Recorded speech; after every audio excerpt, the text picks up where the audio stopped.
System. From Iron Man, the counteroffensive begins. This video is purely for entertainment and does not infringe on copyrights or laws. The rights to the novel and image belong to the original author. We do not claim ownership.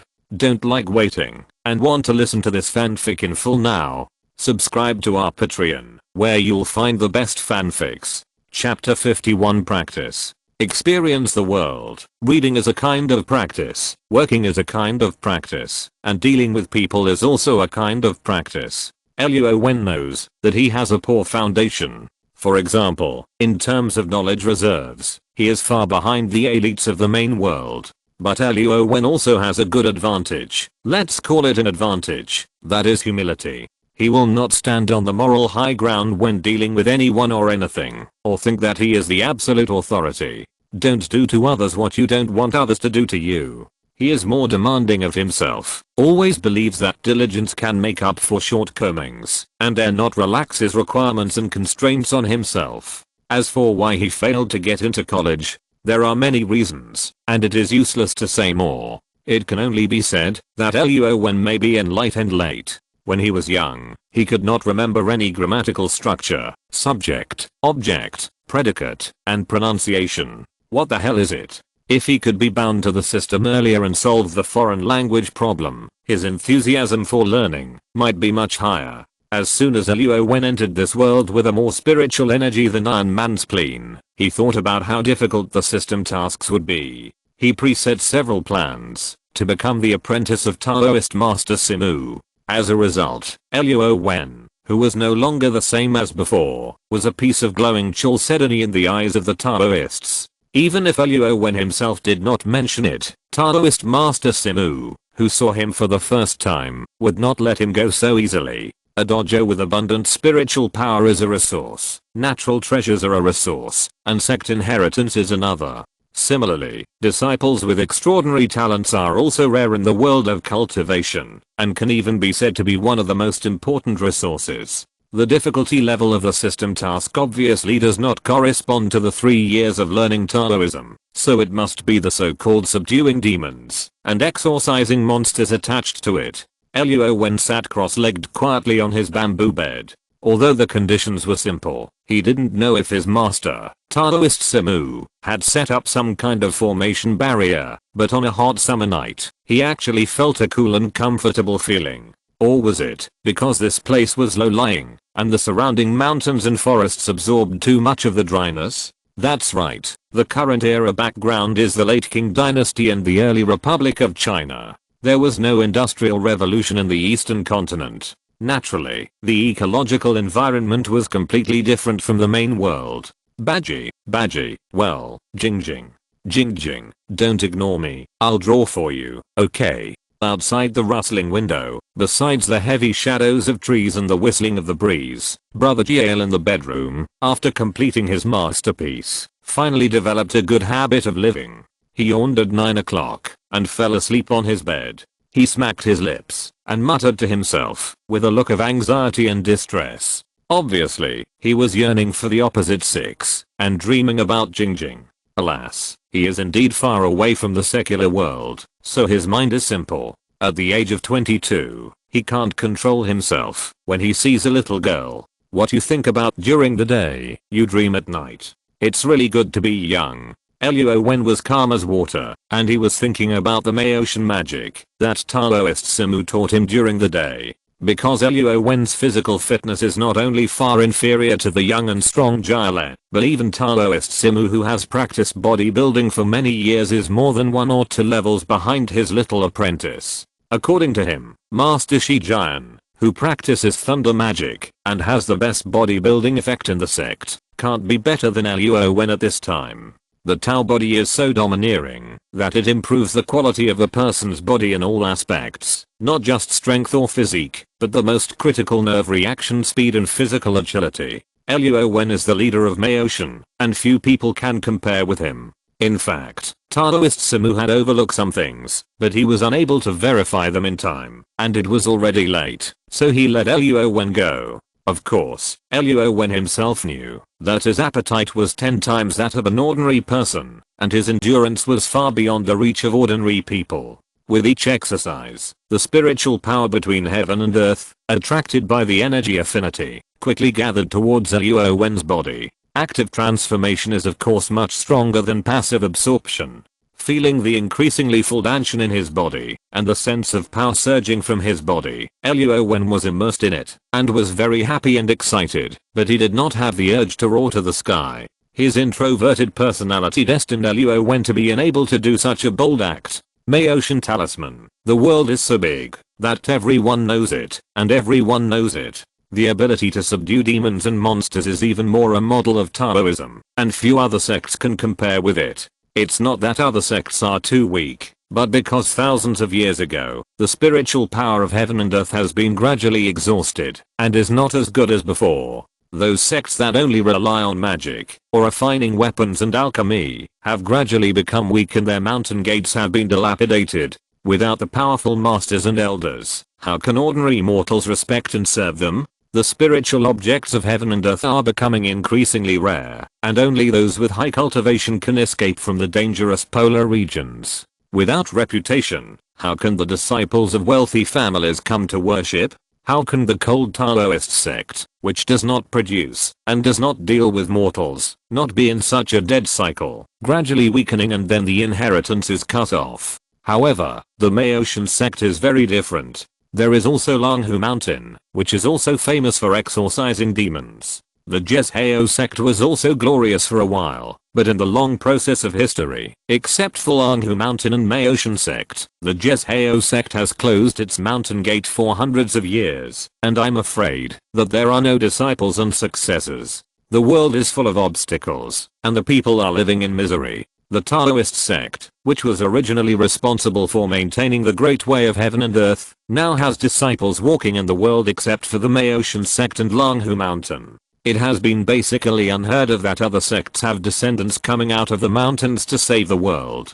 Because the Maotian sect and Langhu Mountain uphold an open attitude and recruit many civilian children, and do not overemphasize the talent of cultivation, so the mountain gate is full of incense, and is in the limelight.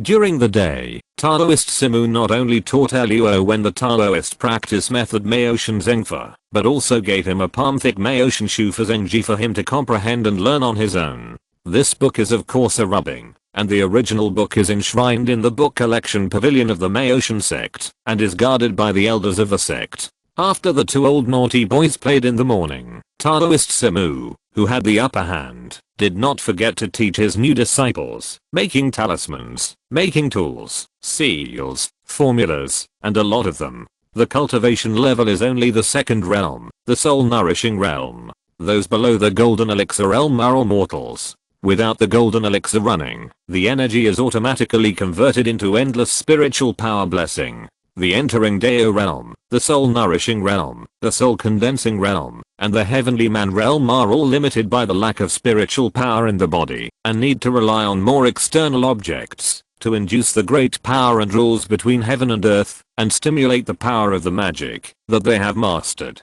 The same is true for talismans and magic instruments. Even when one's cultivation level is not high enough, drawing talismans in the air and casting spells without seals require the heavenly realm to perform smoothly. It doesn't mean that those who have entered the Tao realm can't do it. Nothing is absolute. It can only be said that those who have entered the Tao realm simply don't have enough spiritual power and soul power to do drawing talismans in the air and casting spells without seals. Taoist Simu himself, doesn't he often carry a demon-slaying sword and a bag of yellow talismans? As a master, he certainly warned Luo Wen that no matter when, never reveal your cards too early. Use magic instruments, if you have them, and use talismans, if you have them. Even if you have a Tao body, don't underestimate your opponent. You must know that a lion will go all out to fight a rabbit. What's more, the real battles are becoming more and more complicated.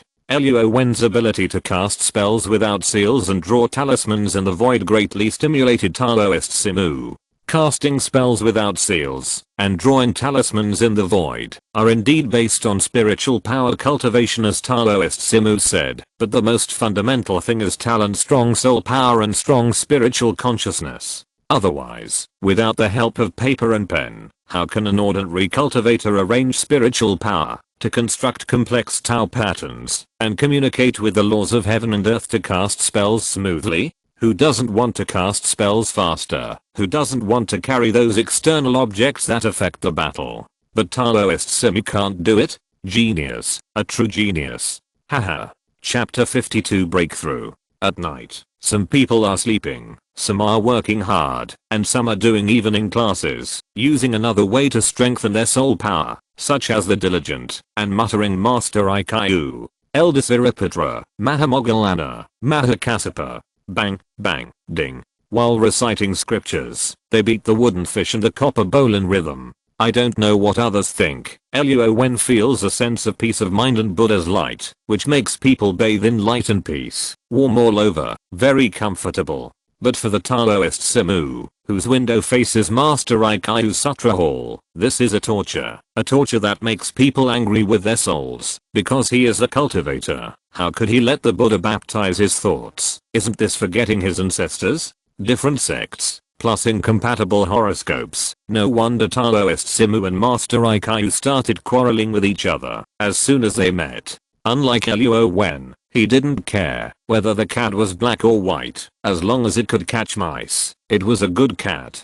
He never refused anything that was beneficial to him. As for sectarian disputes and disagreements on central ideas, what did these have to do with him? All he cared about was improving his own strength, which was his only goal. Ah, I can't stand it anymore. You baldy donkey, you chant in the morning and knock at night. It's killing me. Taoist Simu's good mood during the day was completely dissipated by Master Ikayu next door. He got up and found cotton, coconut shells, and small bowls. He made several layers of sound insulation for himself, and then fell asleep with an uncomfortable face. In the back room unknown to Taoist Simu, Jiao, who was snoring loudly, was also sleeping like a dead pig. And for Luo Wen, who was lying on another bamboo bed, as the moon rose higher and higher, the sound of sutra chanting next door became clearer and clearer. The patched short jacket he was wearing could no longer restrain the spiritual power that was running fast in his body. At first, it was a thin strand of golden thread that flashed across the surface of Luo Wen's body. As the frequency became faster and faster, the golden threads became more and more numerous. Whoosh, in the bedroom with the windows closed, the sound of the wind began to echo. Luo Wen's body seemed to be coated with a layer of golden light, and the spiritual power that was originally atomized in his danshan, now gathered, condensed, and compressed from the golden threads, and a drop of golden spiritual power appeared.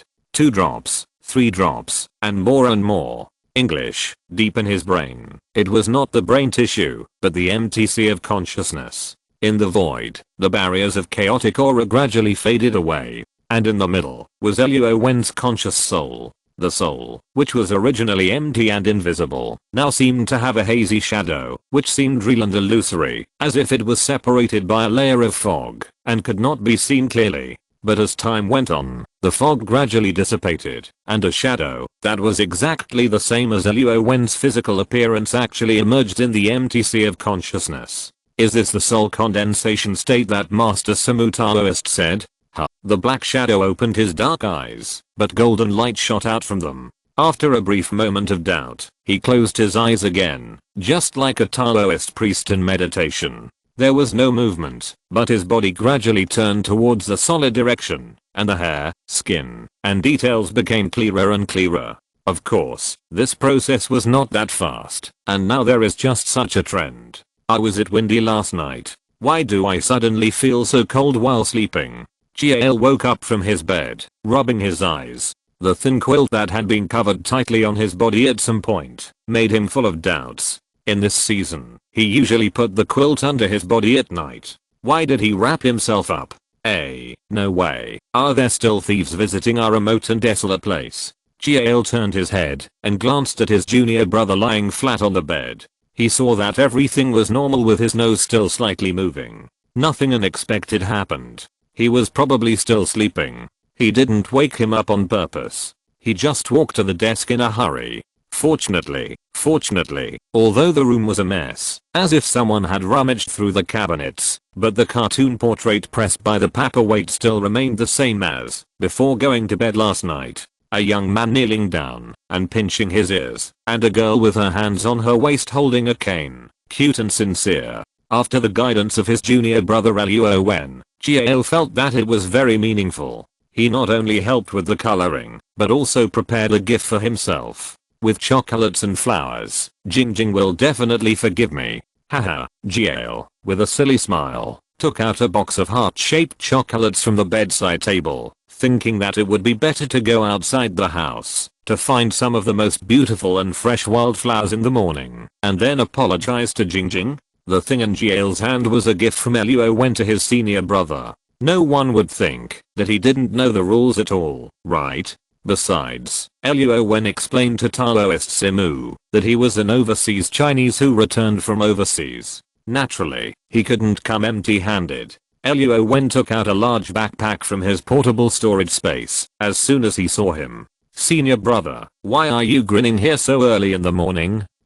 Haha. Junior brother, you're awake. How are you? Did you sleep well last night? The careless Jiao didn't notice anything wrong from Luo Wen's calm face, who lives in an unfamiliar environment for the first time and wakes up to see the mess in the house, but still looks calm. Oh, it's okay, it's okay. Haha. What happened in this room? Did a thief come in? Luo Wen couldn't stand it and took the initiative to talk to Jiao about it. By the way, check if anything has been stolen. I'll go to master's room to check. Jiao, who realized it later, opened the door and ran out. Before leaving, he did not forget to put the chocolate back in the cabinet and rolled up the cartoon into a paper tube and put it in his trouser pocket.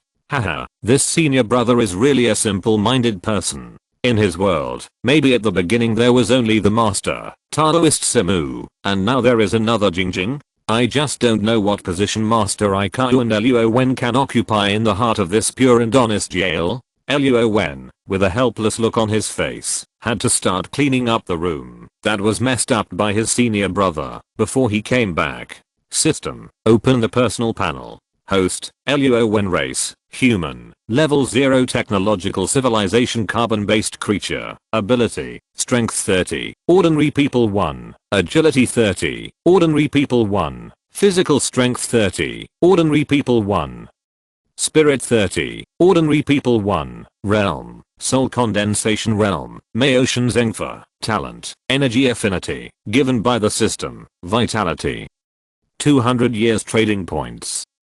300 points storage space. 2 meters. Sure enough, I knew that this realm upgrade would definitely bring a lot of gains. Not to mention the simultaneous growth of the 4-dimensional attributes. I didn't expect that the vitality would be increased to 200 years. This is not the total, but specifically refers to the remaining vitality. I'm afraid that the so-called Captain America is far different from myself now. What's more, when I learn more thunder magic, talismans, and 5-element magic, Brown at that time should be called a mutant or a Superman. Chapter 53, No Years in the Mountains. Taoist Simu and Jiao usually dress in a poor and destitute manner. Their clothes are either patched or washed out.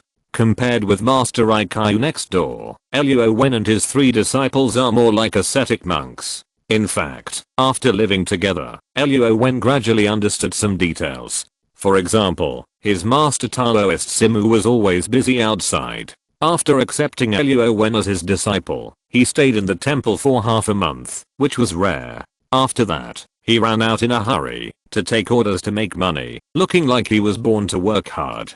Don't show your wealth. Don't show your emotions. This is a sentence that their master often says, and live a poor life. Everything you need must be done by yourself. This is to urge yourself not to slack off and be diligent and motivated.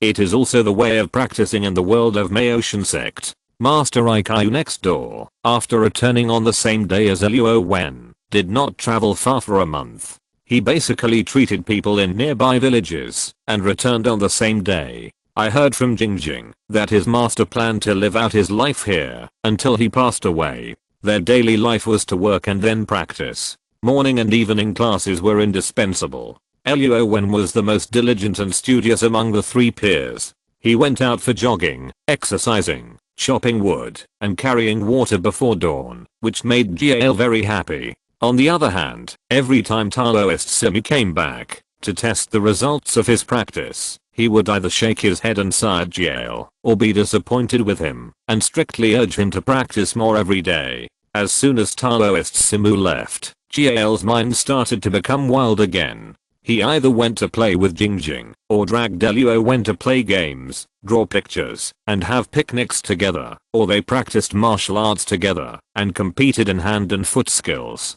Jiao and Jingjing were evenly matched, and Jiao always gave in to her, so Luo Wen had to play the role of both junior brother and master, fighting against the two of them alone. This not only made them understand their own shortcomings, but also made them pay attention to the degree, and not to hit too hard, so as not to undermine their self-confidence. The cultivation level of the soul condensation realm has far exceeded that of Taoist Simu and Master Ikyu, and this is one of the reasons why the two elders let Jingjing and Jiao go, and often stay with Luo Wen. After more than a month of practice and study, Luo Wen not only surpassed the Taoist Simu in terms of cultivation, but also in terms of boxing, and the number of spells he learned. Usually, Luo Wen basically relied on self-study and research to find an opportunity to break through the heaven and man in the realm of soul condensation. He practiced, worked, and communicated with each other. Unfortunately, Luo Wen seemed to have used up all his opportunities with his good luck on the first night.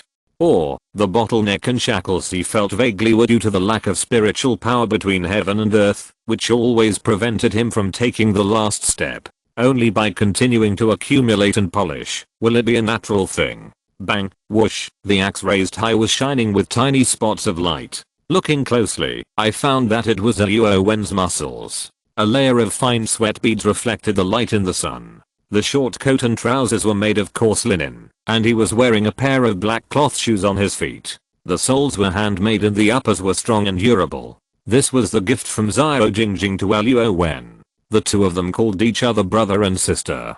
Fortunately, Luo Wen used his strength to dispel Jingjing's admiration. Otherwise, he didn't know how to face his senior brother Jiao. In the wide yard, chickens, ducks, and geese were rummaging around in the grass, especially behind the little flower pig that was pushing back and forth. A group of chickens were scrambling to peck at insects and earthworms. Luo Wen relaxed his control over his body and chopped wood with his eyes closed, relying on instinct. Instinct can be said to be the five senses, or the talent of consciousness, that Luo Wen gradually showed after he entered the peak of the soul condensation realm. At first, he could only see inside, but now he can project his consciousness outward. Everything within a 10-meter range around him cannot escape his consciousness, including the disturbance of air currents in the air, the floating of pollen and dust, the moist earthworms burrowing in the soil underground, and the trembling of insects building nests. And beside him, a pile of wood several meters high, enough to burn for a year, has been neatly moved. The size and length are just like those measured with a ruler and a scale, with an error of basically within 10 grams. Whoosh, although he closed his eyes, the tree trunk placed aside automatically floated from the ground to the middle of the old tree stump, and the firewood scattered nearby was automatically stacked on the firewood pile. Although these are two actions, they are carried out at the same time. Whoosh, bang. With one blow of the axe, the trunk was split into 8 pieces of wood of the same size. Master, do you think that with my junior brother's current strength, he can be ranked first in Maoshan? Taoist Simu, who was sitting on the lounge chair on the porch, had an indescribable admiration and yearning in his eyes. He was even more grateful and proud that he had a good eye for talent and recruited a disciple like Luo Wen who was as satisfactory as he wanted. Sipping and taking a sip of the tea in his hand, Simu forgot all the worries that he would be eaten out of money by Luo Wen. Haha, almost. Hi, you kid. I asked you to make 3 bamboo tables and 12 bamboo chairs today. How many have you done? Hurry up and work. Do you still want to have lunch later? I'll work hard now. Jiao would be lying if he said he was not disappointed. Not to mention that the master only loved him to death before, and all things were not as strict as they are now. Suddenly, a junior brother who is 3 years older than him appeared, and now he has snatched away all the attention and love of the master, and even implicated himself. He has to try his best to catch up every day. The key is that the more he catches up, the gap between them does not seem to be narrowed at all. Alas, when will such days end? But thinking back, Jiao felt that he shouldn't blame his junior brother. After all, after being more diligent, or with Luo Wen stimulation, his current strength has also made great progress in a month. Not to mention, his junior brother is very caring and loving to him.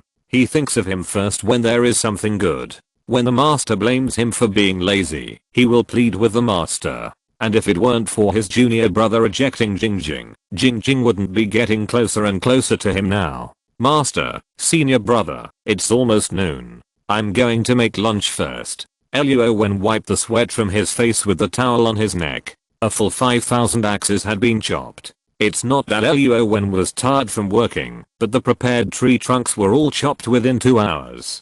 He had to stop what he was doing, otherwise it would be a waste if he chopped too much wood and couldn't use it all at once. Haha, Oklahoma, Wen, you go ahead. I still need to supervise your senior brother's work so that he won't be lazy. Taoist Samu looked at Luo Wen, and he also felt like he was looking up to a mountain. It was because of the extremely strong aura on his body that made him feel a little breathless. I don't know if it was a psychological effect. Luo Wen had clearly used the key condensation technique to restrain his aura, but when Simi saw his eyes, that were as black as ink and full of stars, he couldn't help but feel nervous and overwhelmed.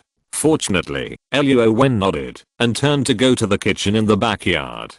The uncomfortable feeling disappeared, and Taoist Samu began to think about how he should arrange the cultivation of his little apprentice. Let him go out to hone his skills? Or let him meet his fellow apprentice uncles and then inherit his own dojo? He has already taught everything he can teach now. The disciple is better than the master is not enough to describe Luo Wen at this time.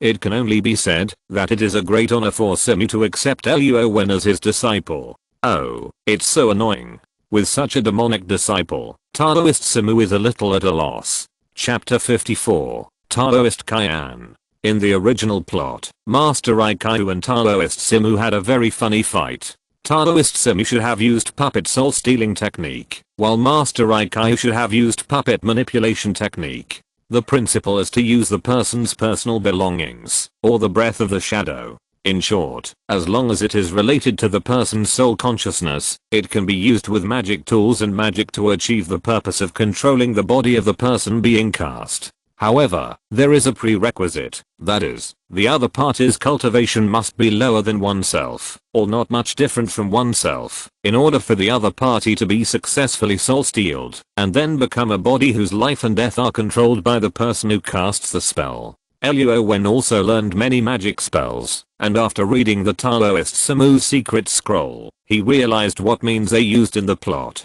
If someone were to use the same spells and methods to control Luo Wen now, Luo Wen's powerful soul, which did not meet the description of the soul condensation realm, would inevitably cause the other party to suffer extremely tragic backlash. At the least, the soul would be damaged, and the consciousness would be blurred. At the worst, the consciousness would dissipate, and he would become a fool with a blank soul. It was just a pity that Luo Wen did not pay the apprenticeship fee. On the contrary, because of his huge appetite, eating every day was a huge expense, so Taoist Samu had no intention of looking for trouble with Master Ikaiu. The poor Taoist Samu was either on the way to take orders, or on the way to send the big brothers. When he came back half a month later, Luo Wen had already stepped into the peak of the soul condensation realm, and also awakened the innate magical power of spiritual consciousness release, which belongs to the heavenly man realm. With the feeling of oppression, how could Taoist Samu have the mood to find trouble with Master Yixiu? Every night, he fell asleep tiredly in an excited and lost state of mind. Once there are concerns in the heart, how can the interference from the outside be as serious as at the beginning? Taoist Samu did not provoke Master Yixiu, and Master Yixiu did not dare to take the initiative to find trouble with Taoist Samu, just because he also felt the pressure brought by Luo Wen's change of strength. Although he relied on his status as an elder to fight against Samu before, it was also because Jing and Jiao, the two of them had no ability to stop their respective masters. Now there is Luo Wen in the way. What if he helps his relatives and not the people? Master Yixiu, he doesn't want to test the bottom line of Luo Wen, who usually has a gentle face. The guerrillas, the troops inking uniforms, suddenly appeared on the road outside the house at noon. Among them were the nobles in brocade and gorgeous clothes, and the Taoists dressed in Taoist robes. More importantly, a heavy coffin with a sunshade and shining gold left 2 deep ruts on the road full of yellow soil. "Hey, master, isn't that Uncle Kyan?" Snap. Jiel threw down the bamboo sword in his hand. He had been working for several hours and his whole body was sore. It was just the sleepy Taoist Simu who made him dare not stop and rest casually. Let me see. Wiped the eye budgers from the corners of his eyes, and Taoist Simu stood up from his recliner. Looking closely, the Taoist in yellow robes who led the way from the road was his junior brother, Taoist Kyan. Creak, creak, hey, hey, rumble. Riding in the sedan is a child of only 7 or 8 years old, but in the scorching heat, he is not impatient or anxious at all, but calm, just like an adult with deep scheming. Mature at a young age. I guess this is what it means to be a child like this. The metal coffin was pushed and pulled by 4 soldiers and 4 young Taoist priests in green robes. I don't know if it was because the mountain road was difficult and the mules and horses pulling the cart died of exhaustion halfway, so they were temporarily replaced by human power. Otherwise, just looking at their red faces and thick necks, and the way they struggled to move forward, it is impossible for them to persist all the way here. But in a moment, the team of dozens of people 100 meters away finally walked to the road in front of the 2 wooden houses. Haha, senior brother, wearing a Taoist hat, a lotus-shaped crown with a yin-yang fish pattern on it. The Taoist robe on his body was dusty, but it was bright and eye-catching. It was obviously made of high-quality fabric, and was very expensive. Across the courtyard gate, a smiling middle-aged Taoist called out to the Taoist Simu who was standing at the door and watching. Master Ikyu next door also heard the noise outside, and walked out of the house in a white monk's robe. He obviously knew Taoist Kyan, so he greeted him enthusiastically. "Awen, this is a Taoist Kyan that I often mentioned to you. He is my junior brother, and also your uncle. Although he is the youngest, his cultivation is not inferior to mine.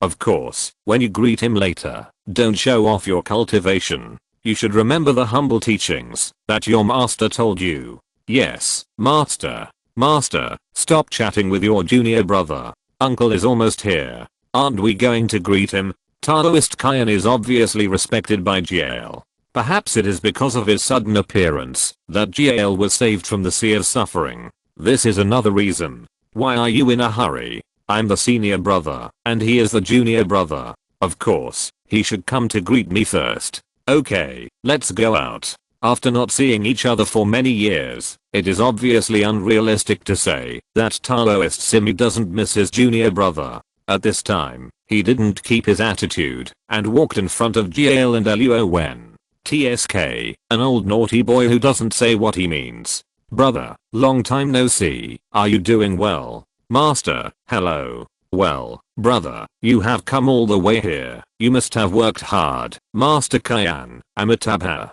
Uncle Master, Uncle Master." Haha, when fellow disciples meet, the atmosphere is naturally cordial and lively, and Luo Wen followed his brother Jiel and obediently called him Uncle Master, and held his hands high above his head with a seal. There is no other way. Whoever has a lower generation has to raise his hands higher. Didn't you see that when Taoist Kyan and Taoist Simu greeted each other, they did the same? By the way, this must be Luo Wen, your new disciple, right? He is so handsome and has a good temperament. Not bad, really not bad.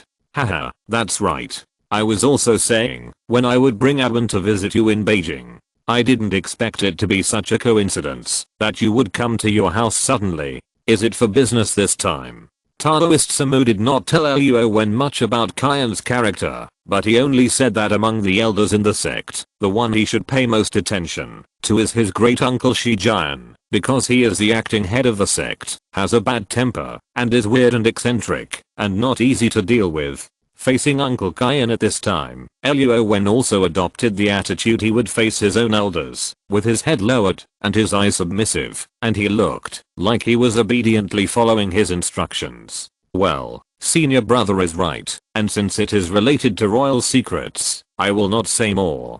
Please prepare a bag of glutinous rice for me. Oh, by the way, Awen, this is the first time that uncle meets you, and I was in a hurry to go out and did not have time to prepare anything.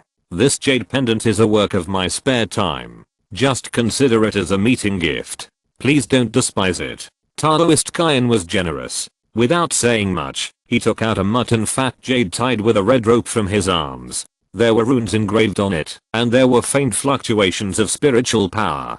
Oh, this turned out to be a protective jade talisman, which was not only engraved with defensive runes, but also a spirit gathering formation. In other words, as long as it was not damaged at once, it could automatically replenish spiritual energy and continue to be used. What a good thing. Thank you, Uncle Master. It feels warm and smooth, and if you feel it carefully, it is as delicate as baby skin. It looks cute, and the formation is good. The key is that this mutton fat jade is a real good thing.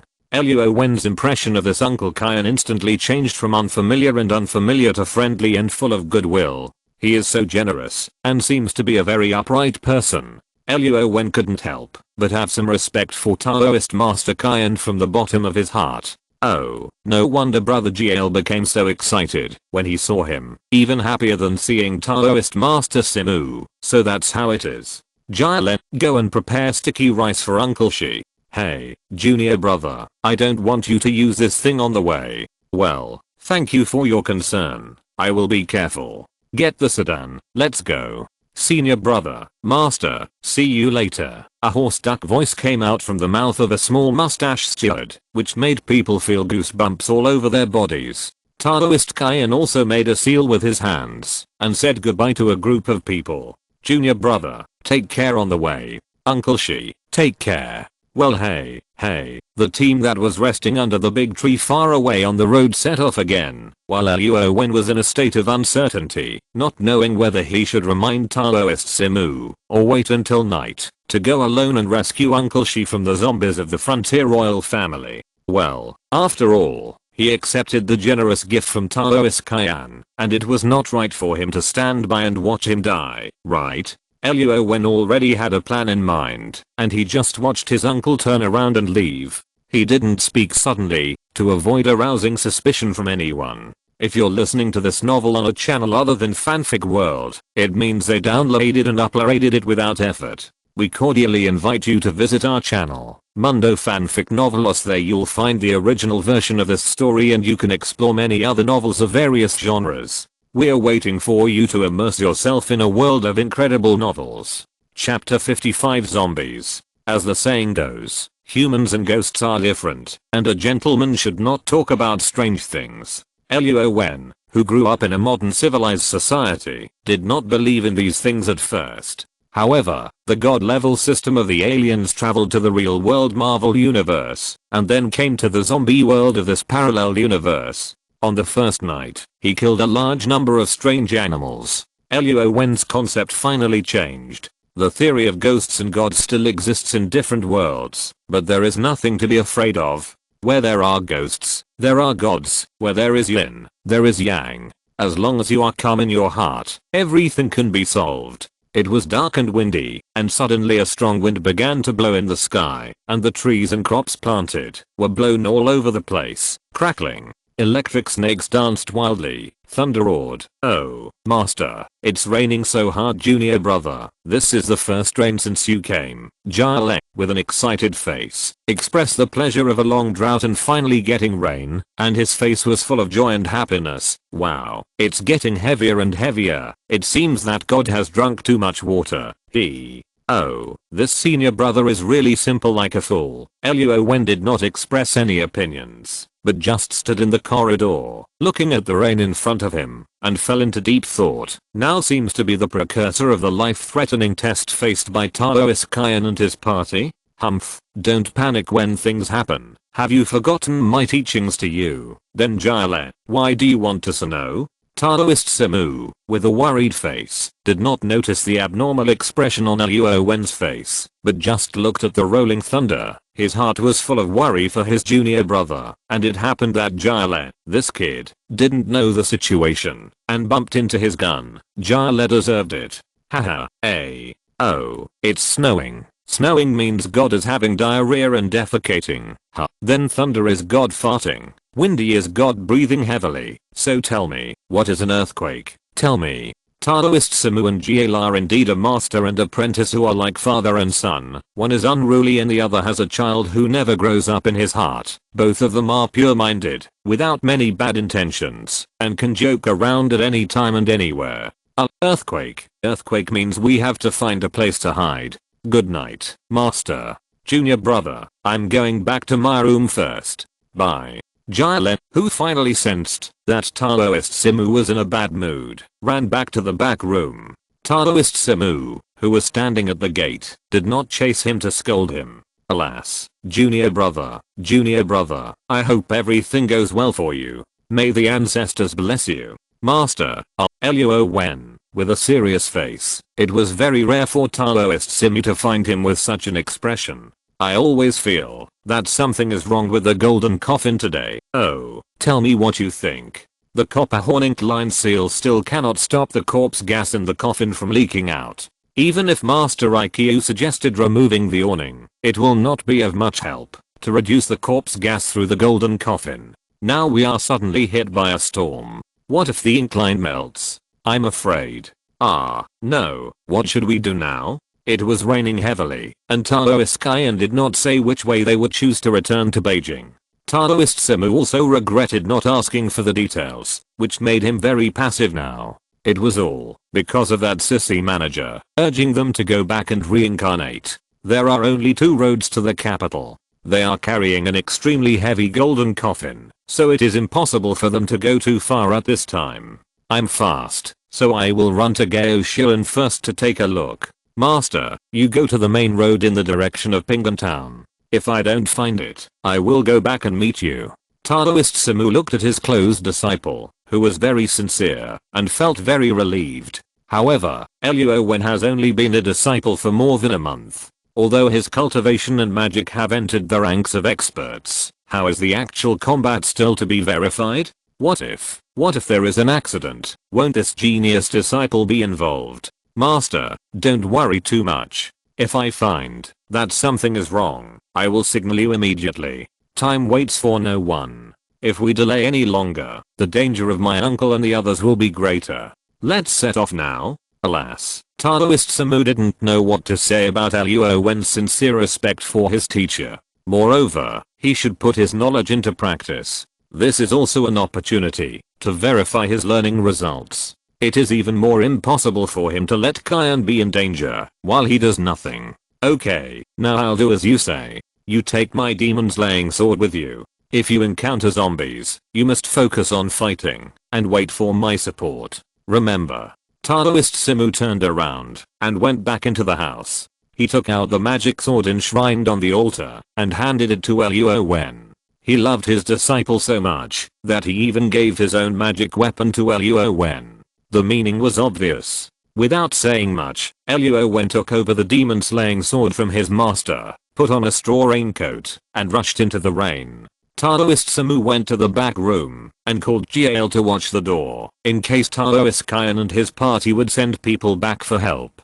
If it really doesn't work, go to Master Ikyu next door for help. Swish. He also rushed into the darkness in a straw raincoat. Swish, splash in the pouring rain, the king soldiers were hurriedly setting up tents in the open space in the forest. Taoist Qian, who was already soaked, looked at the golden coffin covered with tarpaulin, but the ink line was flowing with black water, gradually revealing the original color of the hemp rope.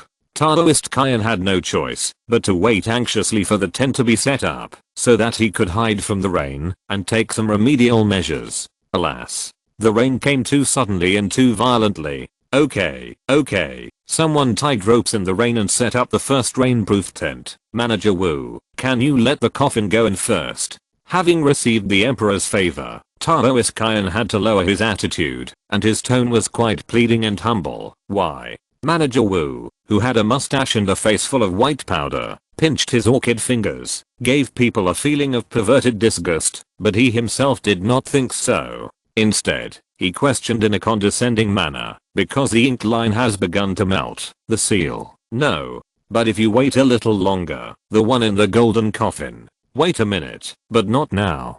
People are under the eaves. Although Taoist Kyan wanted to chop the sissy in front of him with a sword, the masters of the palace around Manager Wu made Taoist Kyan quite wary. Besides, if he wants to work for the royal family in the future, he has to endure it now. Haha, ouch. Look how wet our 71st prince is. Hurry up, get the sedan chair ready. Let me wipe it for you. Steward Wu, who had rejected Taoist Kyan's request, turned around and put on a face of a servant trying to please his master, while yelling at his men to carry the 71st prince into the tent. He quietly took a handkerchief to the young master to wipe off the rain that accidentally fell on his face. Alas, Taoist Kyan, who was both helpless and worried, walked back to the golden coffin. He lifted the tarpaulin and saw that the black ink line had completely changed to another color. Oh no, the corpse gas suddenly began to stir, as if the royal zombie inside wanted to break free. When it rains, even the zombies seized the opportunity and wanted to run out at this time.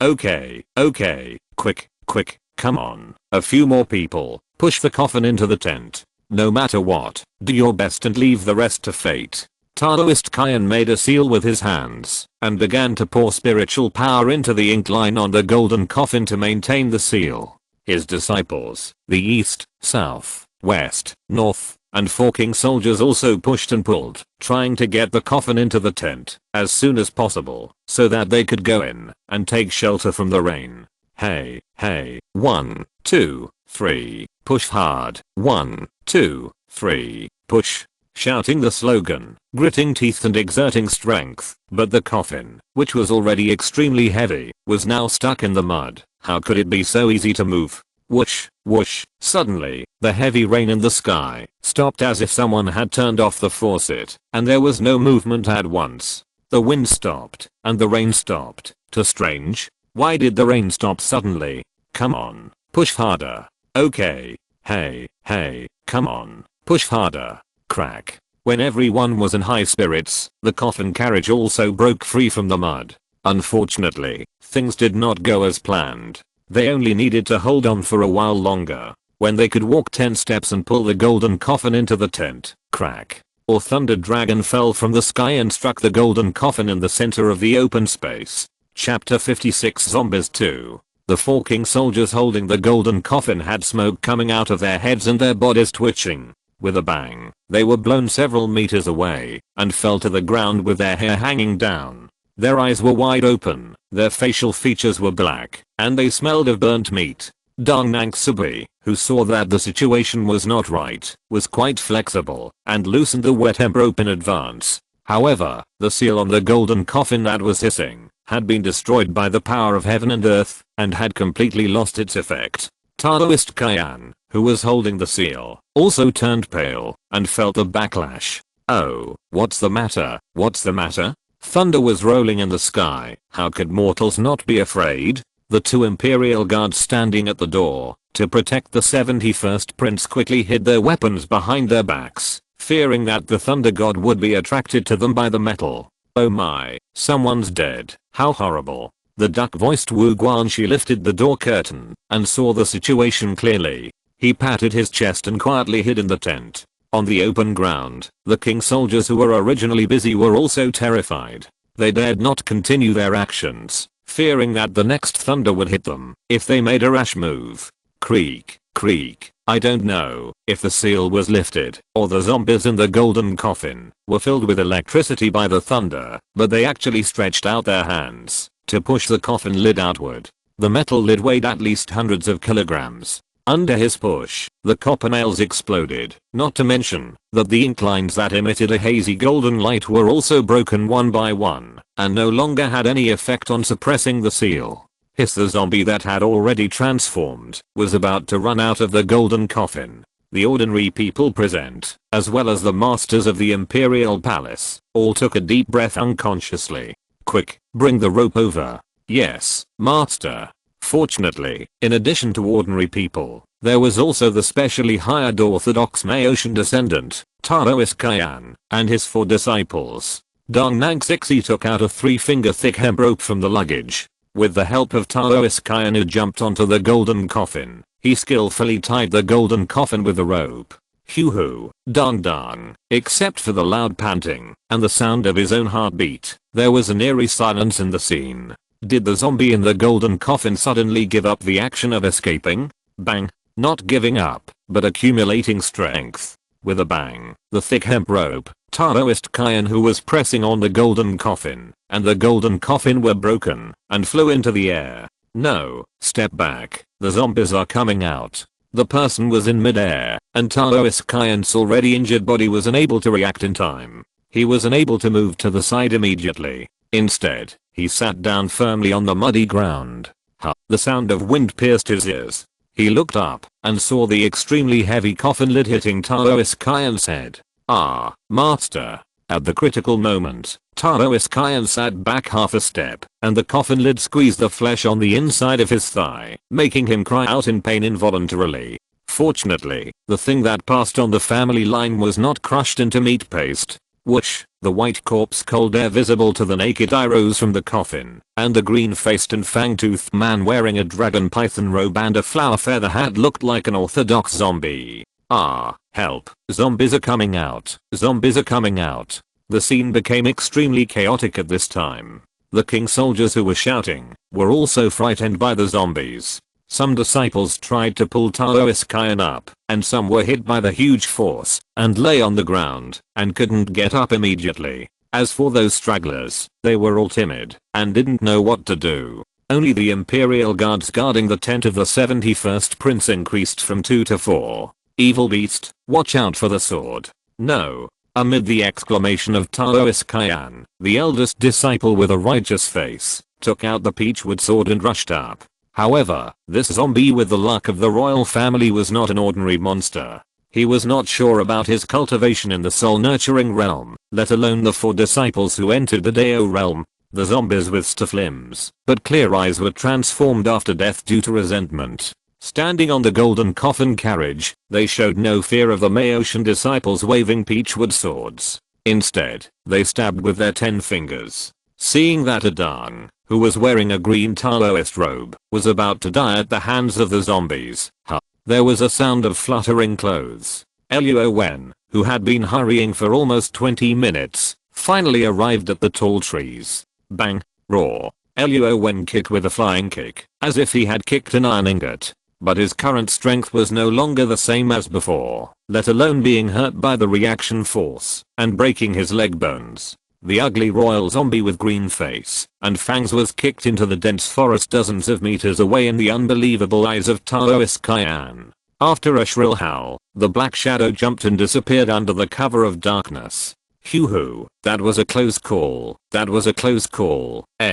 Junior brother, uncle master, fellow seniors, are you all okay? Haha, Adang, who was rescued, saw the person in front of him clearly, and it was Luo Wen, the disciple of Uncle Simu whom he had met during the day. It was also a fellow disciple meeting a fellow disciple, and his eyes were filled with tears. They had not dealt with each other much before, but now that he had obviously saved his life, how could he not be deeply moved and grateful? Wow, junior brother, your strength is too terrifying. I really didn't see it. How did you practice? The other 3 people who surrounded him, Anan, Axie, and Abei, were also rubbing their minor injuries, while exclaiming in surprise. Taoist Kyan, as Luo Wen's uncle, was even more shocked and speechless at this time.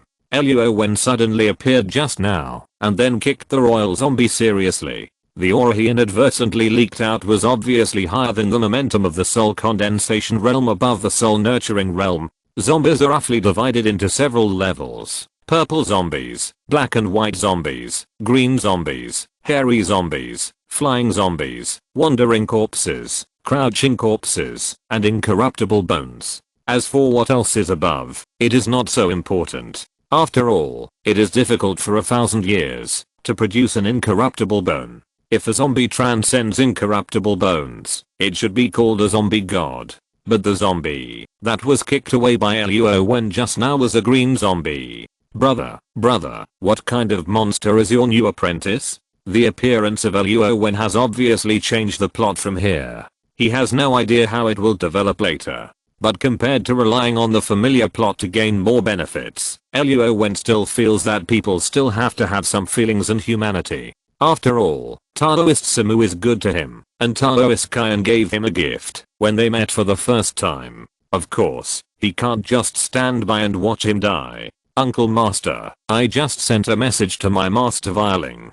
He should be here soon. Why don't we wait for him to come, and then we can discuss how to deal with the royal zombie. Well, it seems that this is the only way now. By the way, Awen, tell Uncle honestly, have you reached the soul condensation realm? The others were cleaning up the messy camp, while Darn Nangsixi and Zibai were checking the magic weapons they carried with them. Taoist Kyan pulled Luo Wen aside. After all, he couldn't resist his curiosity, and wanted to ask him in person. Uncle Master told me to keep a low profile, and not show off outside. Haha, so you know.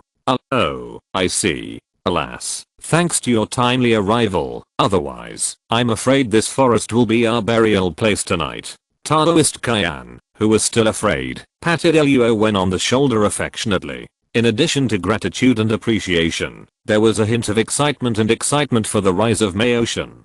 Chapter 57 Zombies 3. System. Open the personal panel. Host, Luo Wen race, human, level 0 technological civilization carbon-based creature. Abilities, strength 50, ordinary person 1, agility 50, ordinary person 1, stamina 50, ordinary person 1, spirit 50, ordinary person 1, Maotian magic collection, realm, soul condensation realm, Maotian orthodoxy, talent, energy affinity, gift from the system, vitality. 300 years trading points. 300 points storage space. 2 meters. The data displayed on it does not have any elementary, intermediate, or peak levels. Just like the Maotian magic orthodoxy, Luo Wen can perform the spells in it very skillfully, and according to Taoist Simu, Luo Wen should be at the peak of the soul condensation realm at this time, but on the attribute panel, the 4-dimensional numbers are improved, and the vitality is strengthened. There are no new changes and other details. Brother, are you okay? Panting, Taoist Simu rushed over from a distance, leaping several meters in one step.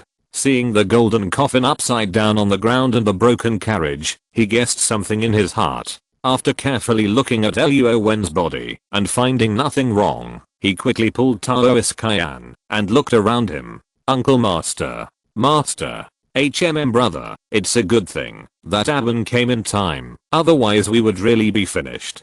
But now the zombies have escaped, and will surely cause trouble everywhere. I guess I have to trouble you to help me. Fortunately, his beloved apprentice did not encounter any accidents, and he obviously saved his brother and his group. Although they were listless, as if the mission was not completed, and they didn't know how to explain to the government, but at least everyone was safe and sound, which was a great blessing. These are all small matters. We can slowly make plans, and it won't be a problem. My place is the only one inhabited within dozens of miles around, and the zombies won't find anyone to suck blood for the time being. Oh no, GL is the only one at home. If he encounters that zombie that urgently needs to suck blood to heal its wounds, he won't be able to resist. Taoist Simu was confident and calm the second before, but the next second, as soon as he said it, he remembered that there was a burden at home.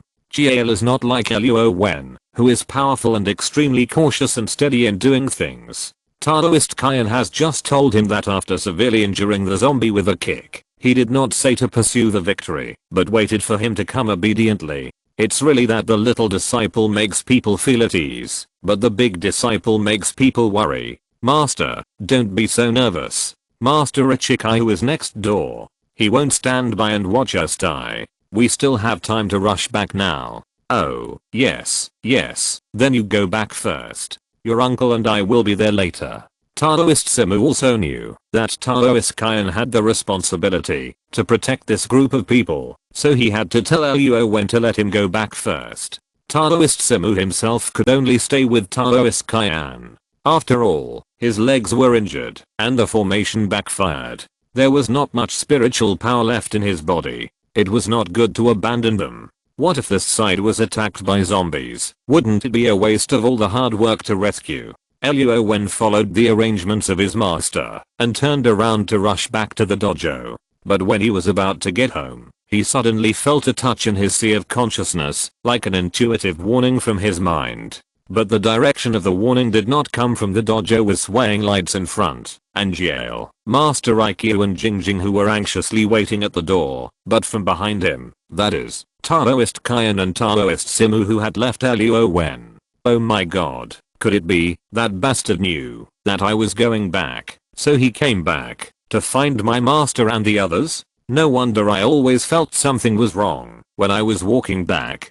Damn, master, senior brother, Jingjing, don't be alone at home. I'm going back to pick up master. Luo Wen, who no longer hesitated, shouted a few times at the figures in front of him, turned around, and immediately rushed back. This embarrassing feeling reminded Luo Wen of the game he played when he was a child. Tigers, leopards, lions and elephants all have their own natural enemies and defeated opponents. But when the opponent is a rogue, even if you have a lion and an elephant, you still have to be afraid of the opponent's little mouse. Especially when the mouse is replaced by a green zombie. It may even suck blood and evolve into a hairy zombie, a flying zombie, or a wandering corpse. At that time, I'm afraid that Luo Wen will run into it face to face. He can either turn around and flee, or take out the Mark Armor Star and fight it hard. Luo Wen is like a fire truck. He runs to this side when it burns, and he has to run to that side when smoke comes out. There is no way. He doesn't know how to split himself now. He can only rush to both sides, praying in his heart that the ancestors will bless him, and hope that nothing will happen to the Taoist priest Simu. Ah. Help, help. Don't come over. Don't come over. Ah. Kai kai. Gurgle gurgle. The crowd who were packing their luggage, abandoning their tents, and preparing to take refuge at the home of Taoist Master Simu, had not walked a mile in the dark when a green-faced fang-toothed monster came out from behind a tree beside the dark road, as if it had been lying in ambush here, waiting for the crowd to come to its door. There was a collapse in the chest and a footprint on it, but the royal zombie ignored it and was not affected by the physical injury at all. If it were an ordinary person, of course it would be in great pain, unable to move or die directly, but for the zombies, as long as the resentment did not dissipate, the physical injuries, for him, could be recovered by sucking the blood of a few people at any time. Whether it was Taoist Master Kaian or Taoist Master Simu, their faces were as gloomy as water, with ugly expressions on their faces, but for the zombies, persimmons were only picked on the weak. He did not dare to provoke the powerful young man, but he was not polite to this group of old and weak soldiers. Jumping sideways, his whole body was as hard as iron, jumping extremely fast, except for Taoist Kaian and Taoist Simu, who could barely see its movements and take defensive offensive. Those king soldiers and the imperial guards were killed by its long fangs one after another. This won't work. If we let it suck the blood of these people, I'm afraid we won't be able to escape. Brother, I can't watch the 71st prince die here, otherwise the entire Maotian sect will be implicated by me. Ah, evil beast, give me your life. As more and more people died, the royal zombies gradually set their sights on the calm little devil 71st prince, not only because he had no killing power, but also because of the connection between bloodlines, plus the attraction of the hidden power of luck, all of which made the royal zombies become more eager and violent. Junior brother, hey, I told you a long time ago not to get involved in officialdom, but you never listened to me. As long as we hold on a little longer, Awen will surely come to support us. Oh, forget it. Seeing Taoist Kaian leading the people from all directions rushing forward with no hope of life or death, Taoist Simu was helpless, but he couldn't just stand by and watch them die, so he had to pick up the 100-year-old peachwood sword and rush forward together. Chapter 58 Taoism. Taoist Simu and Taoist Kaian are no match for the royal zombies.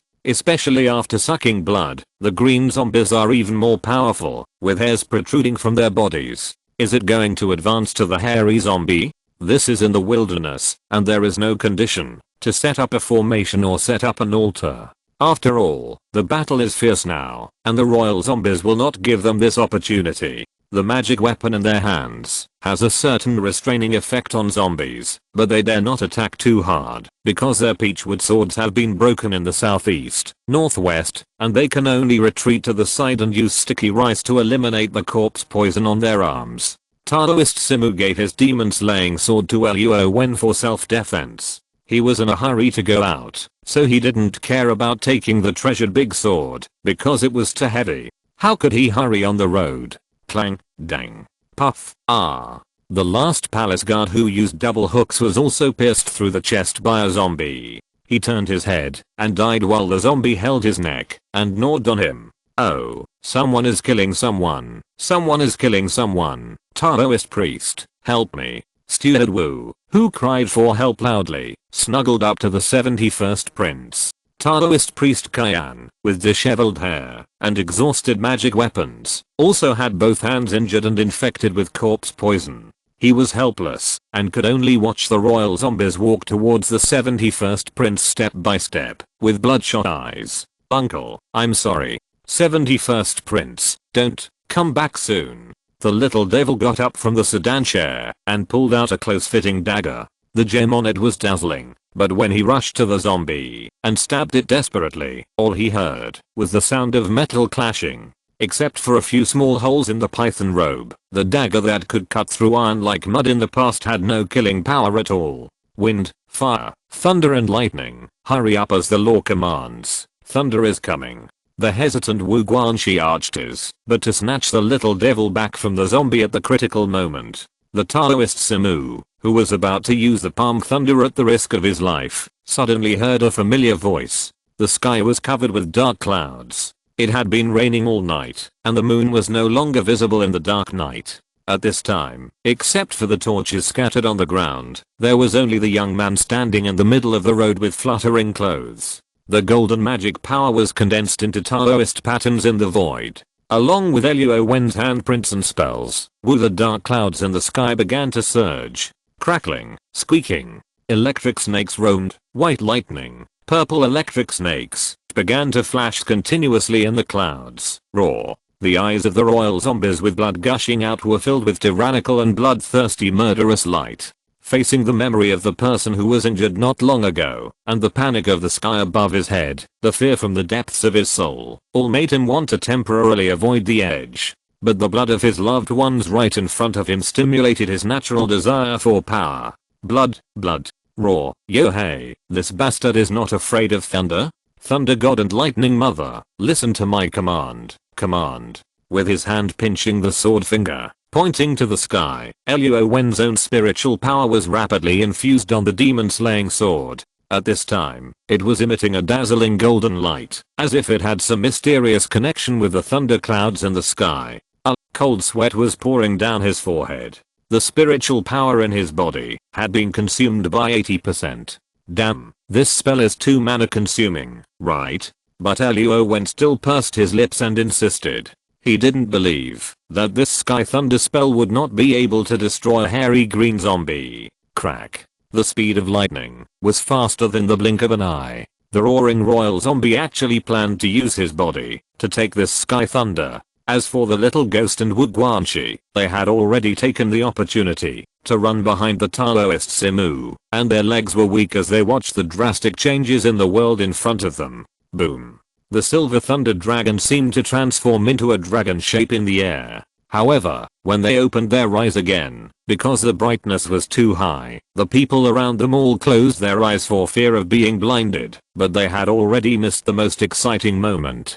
The only two people who opened their eyes were Luo Wen and the royal zombie who was looking for death. Lightning penetrated their bodies, like an oversized electric light that exploded. After that, only one person stood firmly between heaven and earth.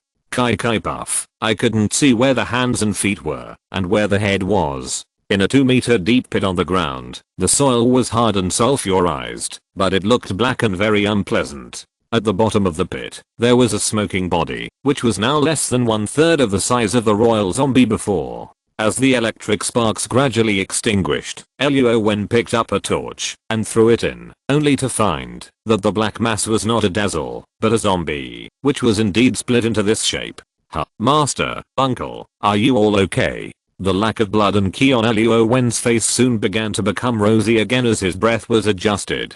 The extremely empty spiritual power in his body was also quickly absorbed from the outside world. It is estimated that in less than half an hour, he will be able to recover as before. Oh, it's okay, it's okay. Haha, Awen, you came at the right time. If it were a little later, your master would be ready to consume his blood and fight to the death. Taoist Semu was in a mess, but now he was in a good mood and didn't care about his appearance. He walked to Luo Wen and patted his shoulder with appreciation. Taoist Kyan and his apprentice were pale. They forced a smile with difficulty and wanted to say a few words of thanks to Luo Wen, but because of the hoarseness of the throat, they couldn't speak for a long time. Thank you, little brother. When our 71st prince returns to the capital, the emperor will reward you greatly. After a fierce battle, both Wu Guanxi and Zhao Gitao were injured in the shoulder, and only half of their lives were left after the shock. However, Taoist Kyan finally had a high level of cultivation and managed to raise his spirits. He took out the glutinous rice in the cloth bag and applied it to their injured parts. Kai kai, a burst of black smoke rose, just like wood encountering sulfuric acid. Not only did the reaction become extremely violent, but Wu Guanxi and Zhao Gitao, two ordinary people, suddenly woke up from their semi-conscious state and screamed in pain. Brother, we definitely can't make it on our way like this, and both the 71st prince and manager Wu have been infected with corpse poison, so they must be properly treated. We have to stay in your Taoist temple for a while longer and trouble you. Hey, what are you talking about? We are from the same school and we are as close as brothers. This little thing doesn't matter. Awen, you have good stamina, so please help burn these corpses with fire talismans. We will go back first. Thank you for your hard work, haha. The few people supported each other and took a deep breath and finally stood up from the ground. Dong Nang 6E wanted to help Luo Wen, but they could only thank him weakly with their fists clasped. Well, then you guys walk slowly on your way. I'll send a message to Brotherling and ask him to bring Master Raikou to pick you up. Haha, with such a good disciple, Taoist Semu could only sigh in his heart that his life was enough, and then he nodded slightly. Guided by the spirit crane transforms into a human form and passes on my message. Command. A transparent little bat spread its wings and flew away from Luo Wen's fingertips. Chapter 59 Farewell. Luo Wen's combat experience was verified by Taoist Master Semu and Taoist Master Kyan. Among his fellow disciples, except for the eldest brother Shijian, who could use the palm thunder, this was the first time in nearly 100 years that someone could use the Maotian secret method heavenly thunder technique. Not to mention, without the help of blood and spirit talismans, and without setting up an altar, the talent of void drawing talisman was unmatched in Maotian in the past 100 years. Of course, Taoist Master Semu did not even tell Jade about Luo Wen's Tao body, and of course he would not tell Taoist Master Kyan.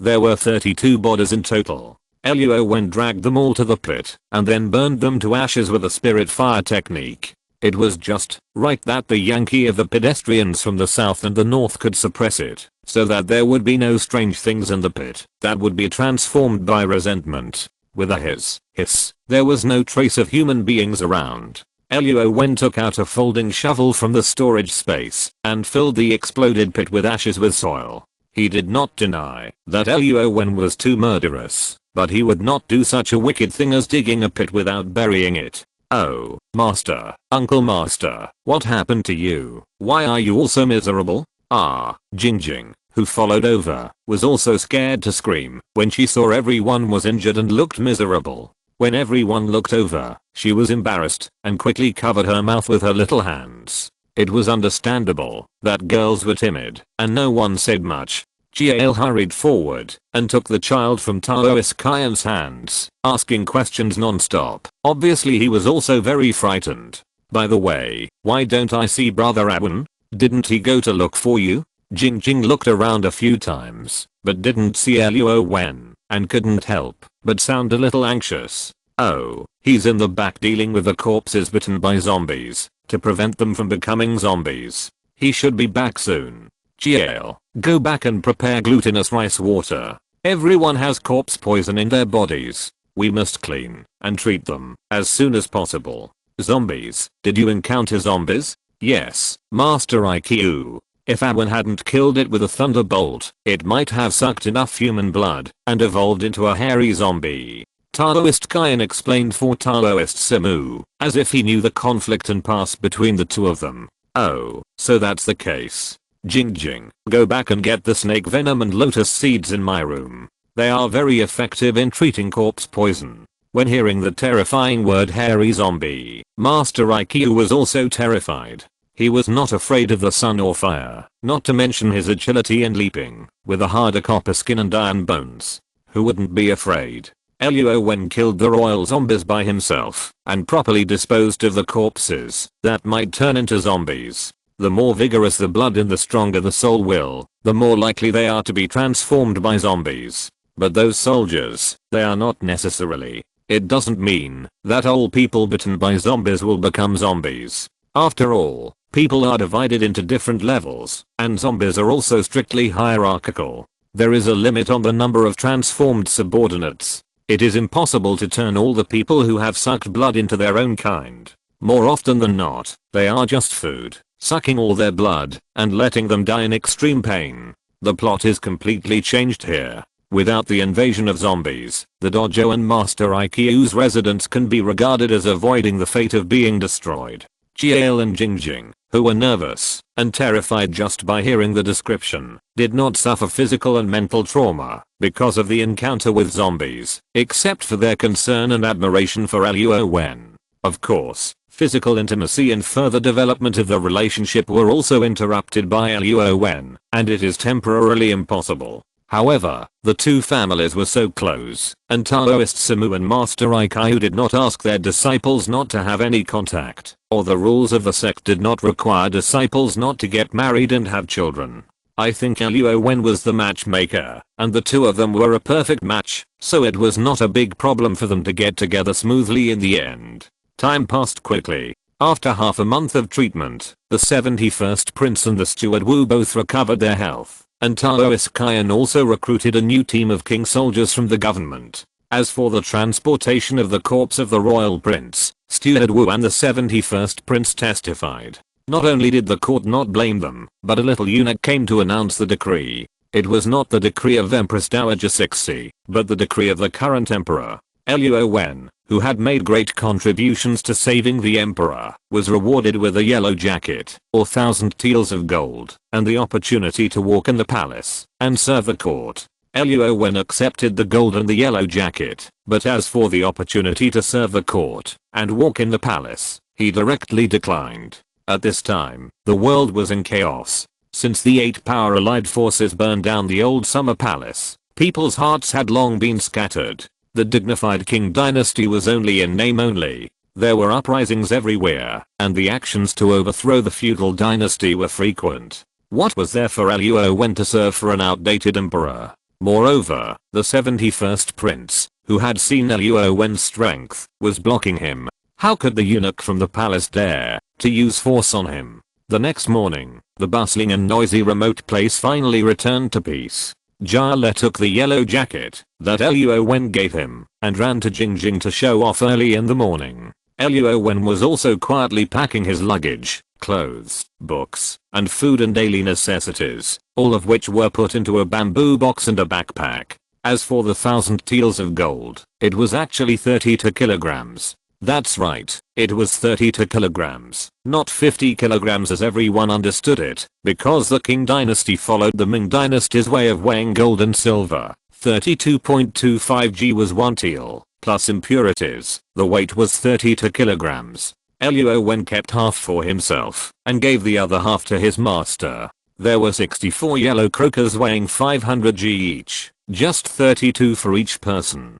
Catcher, master, I will definitely come back as soon as possible after visiting my second uncle this time. Well, the calm Taoist priest Simu looked a little reluctant, but Luo Wen's cultivation had encountered a bottleneck, and he could not break through the soul condensation realm to reach the rare heavenly realm. Naturally, he needed to give his apprentice a direction, that is, his second brother Lin Fengjiao, who had already entered the soul condensation realm for many years. He was very bothered by others calling him by this name, so he changed his name to the Taoist priest Lin Ajiu with one eyebrow.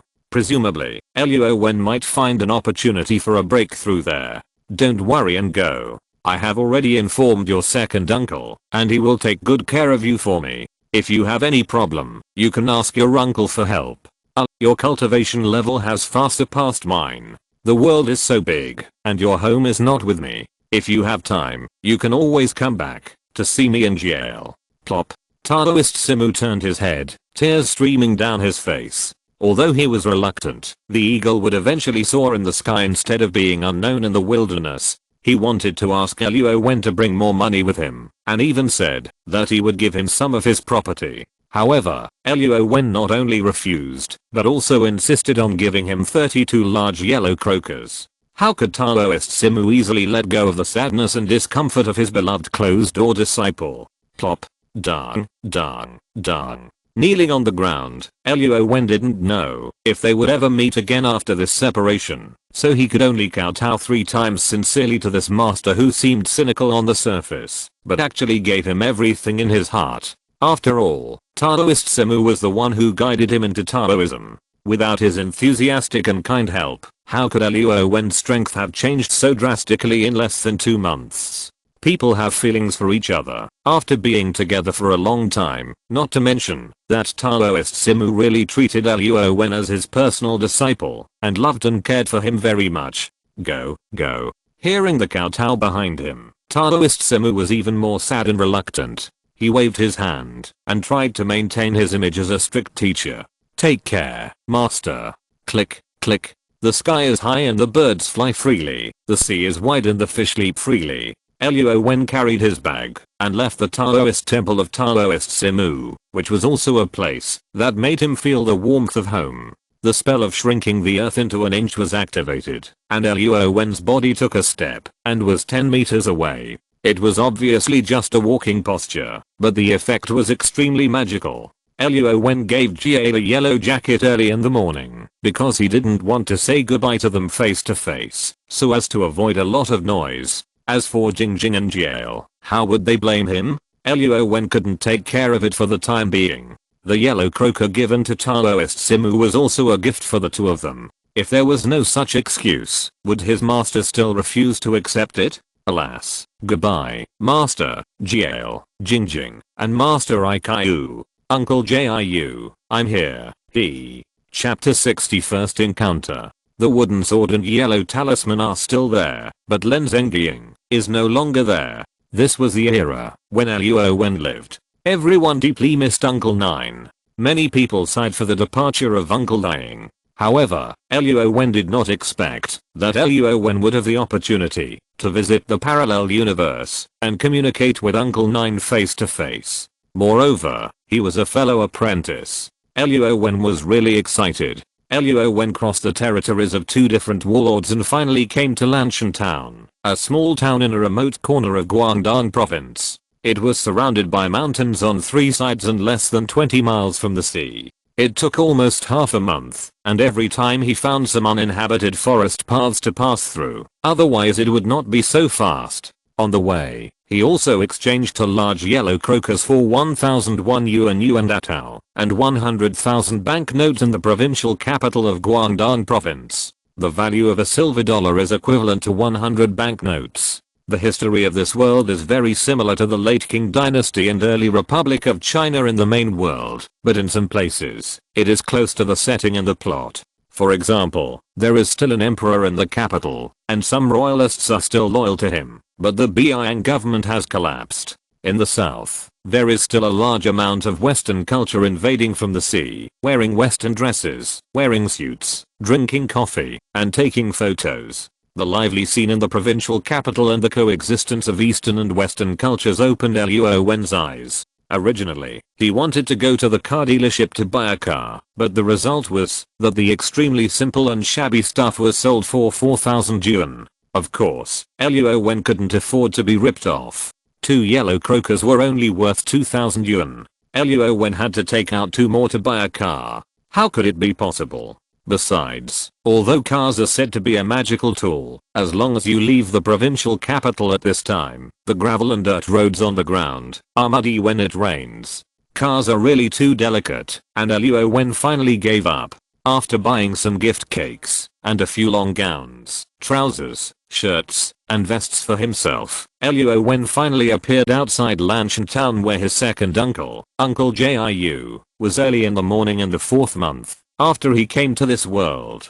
Hello, may I ask where the charity cemetery in this town is? Who are you? Are you looking for someone? It seems that there is no one else living there except Uncle Jiu. The charity cemetery is outside the town. You need to walk another 5 miles to the east. The fishmonger on the side of the road was placing the lively catch on banana leaves. Facing Luo Wen's question, he seemed to be particularly enthusiastic. Maybe he just happened to know Uncle Jiu. Oh, yes, I'm here to see Uncle Jiu.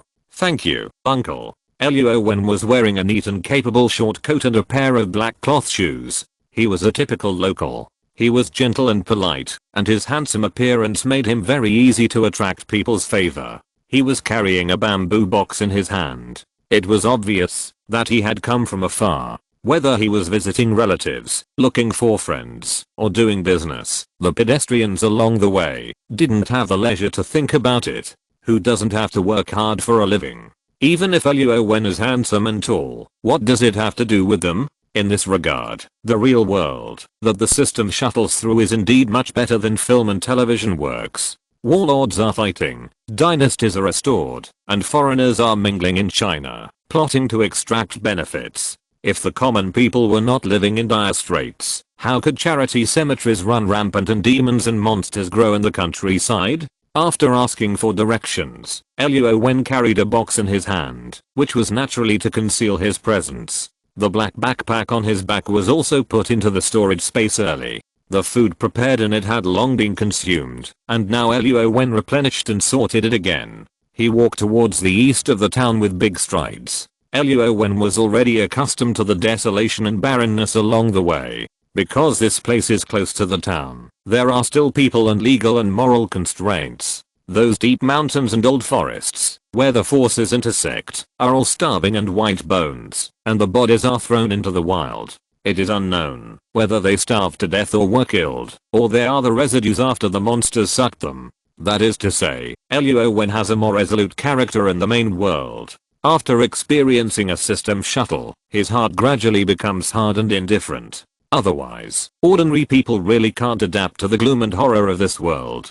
Beside the green mountains and green waters, there is a courtyard with 3 entrances. It stands alone among the mountains and waters. The plaque on the door is hung high, with 2 large traditional Chinese characters Yizuan on it. There is a dark and gloomy aura above the building. Under the sun, it is so dense, and can't be dispelled. Another solemn and bright yellow light is transforming the aura and resentment little by little, making it dissipate between heaven and earth. This must be the evil transforming formation recorded in the Maotian magic correct explanation. Indigo long gown, rolled up white cuffs, a black cloth belt tied around the waist, grey hair, eyebrows seem to grow together, forming a straight line. When people see him for the first time, the word master emerges in their minds. Practice in winter and summer, autumn, and you have literary talent. If you don't work hard, a lot of time will be wasted by you. Alas, looking at the 2 apprentices in front of him doing horse stance, Uncle Jiu couldn't help feeling sad and annoyed. Among his fellow disciples, Uncle Jiu believes that he will not lose to any of them in terms of cultivation and diligence, otherwise he would not be the first master to enter the soul condensation realm. However, time is not forgiving. The older he gets, the less physical strength and energy he has. His cultivation has dropped from the peak of the soul condensation realm to the middle stage of the soul condensation realm. These are not so bad.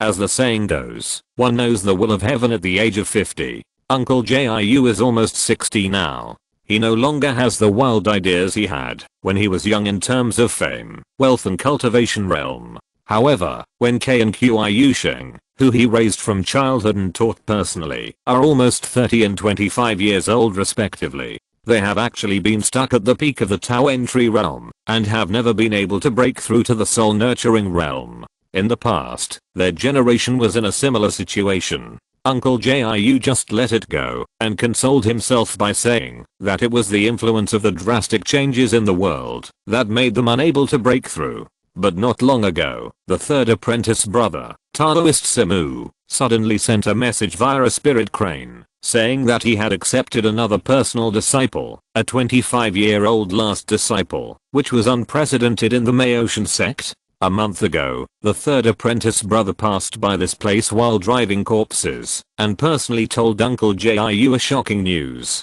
His new apprentice had gone from knowing nothing about Taoist magic to achieving remarkable results in the soul condensation realm in 2 months, completing a shocking reversal. Looking back at myself, and then at Qiu Sheng and Wen Kai, alas. Woo, master, my junior brother and I have been standing for 2 incense sticks. We can't hold on any longer. Let's take a break. Woo, yes, master, why have you been so strict with us recently? With a drooping face, he looked like he couldn't hold on, and was in pain. Wen Kai had old features and a thin body, giving people a feeling of being fragile. Qiu Sheng, on the other hand, was undoubtedly born with a good appearance, and was very handsome and suave. In addition, he had practiced martial arts for many years, and had a muscular body. He was tall and big, giving people a feeling of safety and closeness. However, at this time, his face was sweating profusely, and his feet were shaking uncontrollably, and he could no longer hold on. Knock knock. Luo Wen, a disciple of Taoist Simu, requests to see second uncle. There was a sudden knock on the door. This shout not only woke up Uncle Jiu, who was lost in thought, but also changed his expression. He couldn't believe that the person outside the door had actually arrived at the gate without anyone noticing, and he himself didn't even notice it. Yeah, master, someone is coming. I'll go open the door. Wen Kai stood up happily and walked towards the door tremblingly. Qiu Sheng, who had a lively look in his eyes, found that Uncle Jiu did not have any dissatisfaction, so he also stood up and followed him. Hey, brother, wait for me. Let me take a good look at what Uncle Simu's new disciple looks like. Chapter 61 Uncle 9.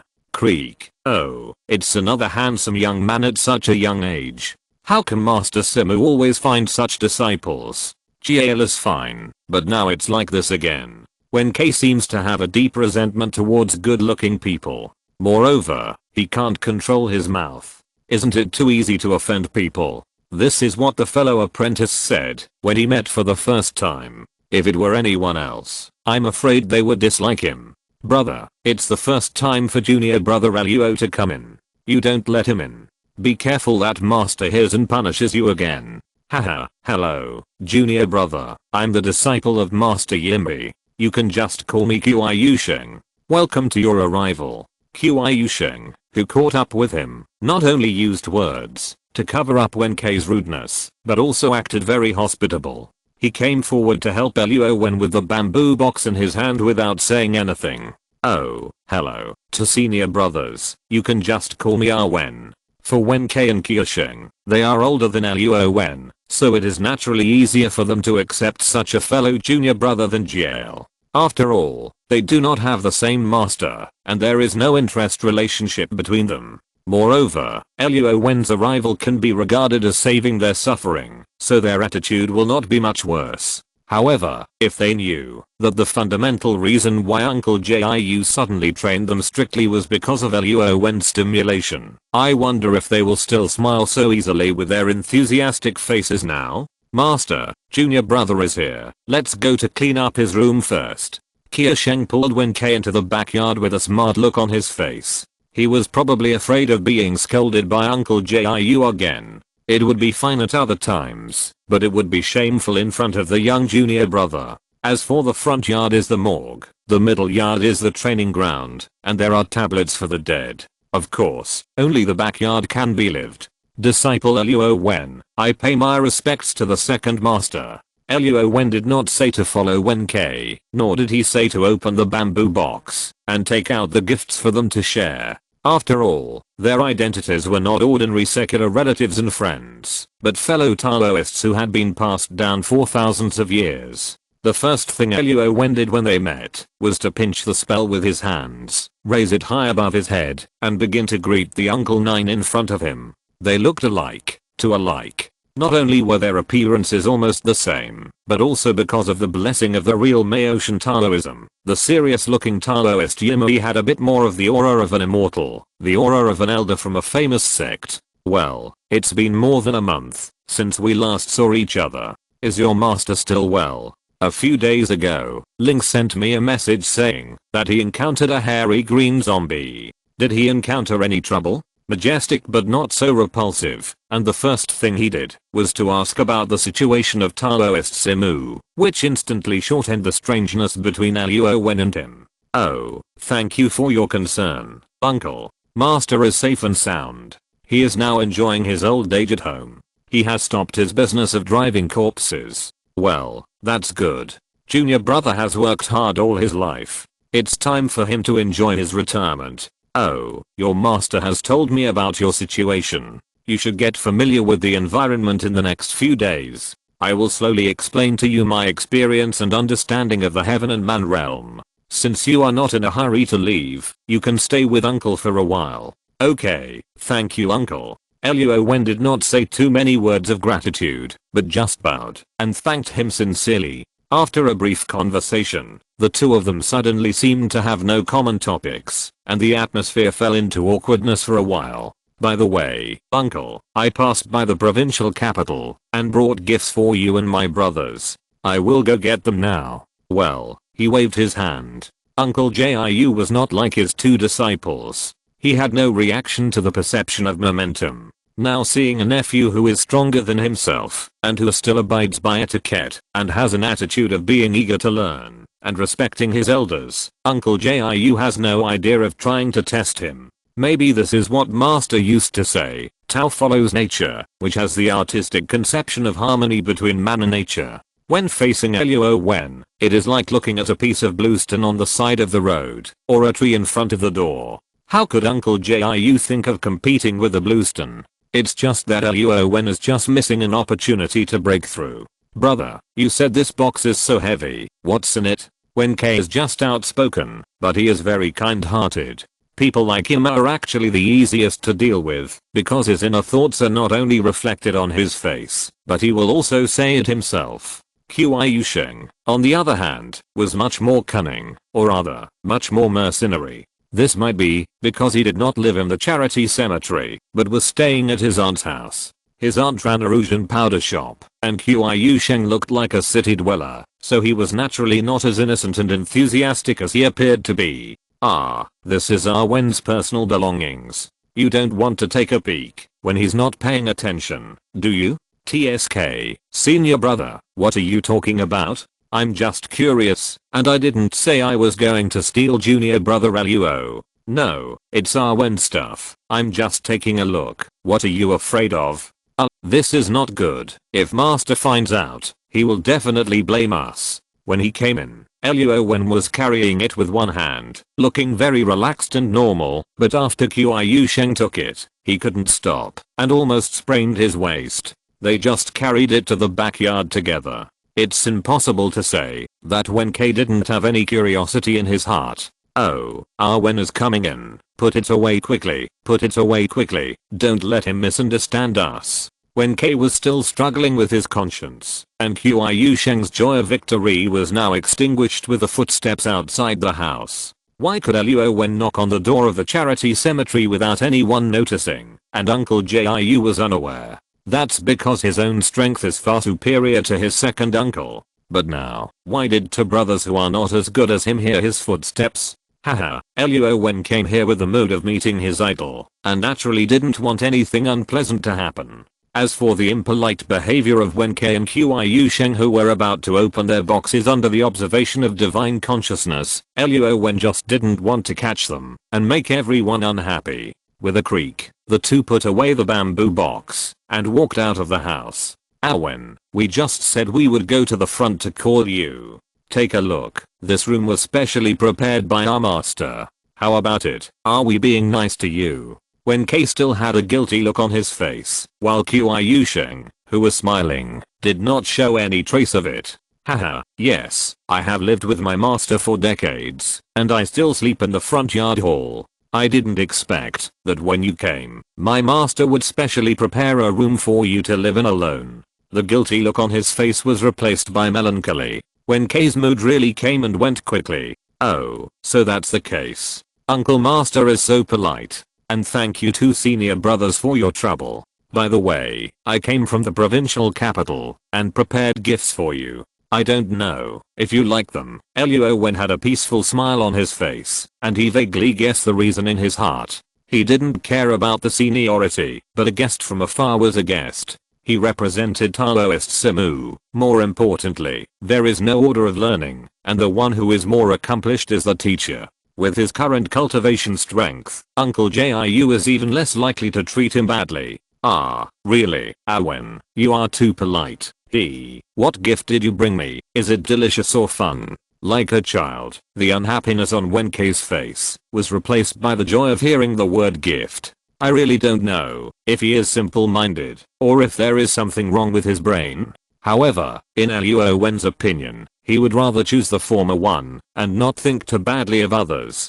Awen, you are really generous. Unlike Wenkei and me, our master never gave us much pocket money. Qiu Sheng, with a happy face, didn't know whether it was intentional or unintentional. It may also be that he really regarded Luo Wen as his own, so when he spoke, he also brought similar thoughts. If you're listening to this novel on a channel other than Fanfic World, it means they downloaded and uploaded it without effort. We cordially invite you to visit our channel, Mundo Fanfic Novelos. There you'll find the original version of this story and you can explore many other novels of various genres. We're waiting for you to immerse yourself in a world of incredible novels. Chapter 62 Gift. In Luo Wen's bamboo box, in addition to the clothes and shoes bought in the city, the rest are the prepared gifts, and the heavy silver dollars and banknotes. 1,000 yuan, 10 bundles of banknotes, and the remaining 30 large yellow crocus. The total weight is almost 60 kilograms. It's no wonder that Qiu Sheng and Wenkei are curious and want to see it. Click. The outside is a layer of bamboo strips, and there is actually a waterproof soft lining and partition inside. The folded clothes and shoes take up 1/3 of the space, and the large yellow crocus and money wrapped in cloth paper take up another 1/3. The remaining American ginseng, cakes, chocolates, and 2 bottles of good wine are all wrapped into square gift boxes with craft paper and cable ties. Brother, these are cakes bought from the bakery in the provincial capital. I don't know if you like them. The tonic and wine are for uncle. By the way, I saw a watch shop selling Western watches, so I bought one for each of you. Open them and have a look. Haha, Luo Wen packed his things very neatly, of course not haphazardly. Wow, brother, no, Awen, how much money did you take with you when you went out? I knew that Uncle Simu is so hardworking and must have saved up a lot of money. He is so good to you, right? Haha, I like them. I haven't eaten these, but they look delicious. I'll let master try them later. By the way, Awen, don't call me brother in the future. It seems too distant. Just call us by our names. I've seen this watch. Boss Wang who comes to my shop has it. He also told me that the watch costs 10 oceans, 1,000 yuan. Qiu Sheng opened the watch box, held the watch, and gestured to his hand. The expression on his face was no longer polite as at the beginning. When K opened the food box at first, took one piece on the left and one on the right, and said it was delicious. When he heard Qiu Sheng talking about watches, his eyes widened, stuffed the cakes and chocolates in one mouthful, wiped his hands on his body, and hurried to open his watch box. We like it, we like it, we all like it. Awen, you are so thoughtful, haha. The gift is small, but the sentiment is great, not to mention that Luo Wen's gift is not small. The relationship between Luo Wen and his 2 brothers, at least from here on, has become no longer close or distant, but real brothers from the same school. After all, who would have the heart to refuse such a kind and generous rich man? Oh, as long as you like them, I can take these things to my uncle without worry. Yes, we will go with you. I'm sure the master will like it too. Uncle Jiu couldn't refuse Luo Wen's filial piety, so he had to accept it. He was just very angry when he saw his 2 apprentices only caring about eating and showing off their watches to each other. Luo Wen's money was not given by Simu. These were the thank you gifts given to him by others for saving the nobleman. Alas, comparing goods will lead to throwing them away, and comparing people will make people angry. However, Uncle Jiu is a very emotional person. Although he knows the details, he can't tell the two apprentices directly. After all, not everyone can use the Sky Thunder technique to kill the hairy green zombie with one move. Uncle Jiu didn't take the initiative to mention Luo Wen's realm of cultivation. It is a good thing to have a goal to catch up, but if the goal is too excellent and advanced, I'm afraid that motivation will turn into pressure. Wen, I'm very pleased that you have such a thoughtful attitude. I'm also sincerely happy for your master. It's not like, oh, forget it. I get angry when I see the two of them. Master, what are we going to eat at noon? Wen has prepared good wine for you. How about I go to the town to buy 2 roast chickens and cut half a pound of braised beef? Uncle Jiu's mood was originally hovering between resentment and entanglement. Now seeing Qiu Sheng, who is usually very smart, he is talking about things that are not related to the topic. He was also very angry and laughed. It turns out that you know that Wen is here for the first time, so you should treat him well. I said you only care about your own happiness. Didn't you say to buy roast chicken and beef? Why don't you go? Master, Wen is so generous, how could he blame us? It's just that, if you don't give me money, what can I buy vegetables with? Hey, that's not right. When the master came here before, didn't he give you $1 pocket money? And your aunt usually gives you money. How come you don't have money to buy vegetables? Hey, Wen-K, aren't you trying to undermine me? Alas, you only know how to say that you care about your junior brother, but you are stingy. Ding, take it. Remember to change the money back. Haha, got it. Thank you, master. Jiu searched around, but couldn't be too stingy, so he took out a silver dollar from his purse and flicked it directly into Qiu Sheng's hand. Qiu Sheng scratched his head, took the money, and ran out to push his bicycle. Wen-K went to the kitchen in the backyard to cook. Luo Wen wanted to help him, but Wen-K waved his hand and said no. Obviously he accepted Luo Wen's benefits, but as a senior brother, he didn't express it, so he felt a little embarrassed. Wen, come here, I have something to tell you.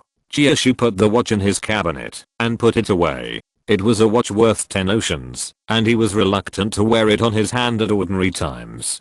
Besides, he didn't like to show off his personality.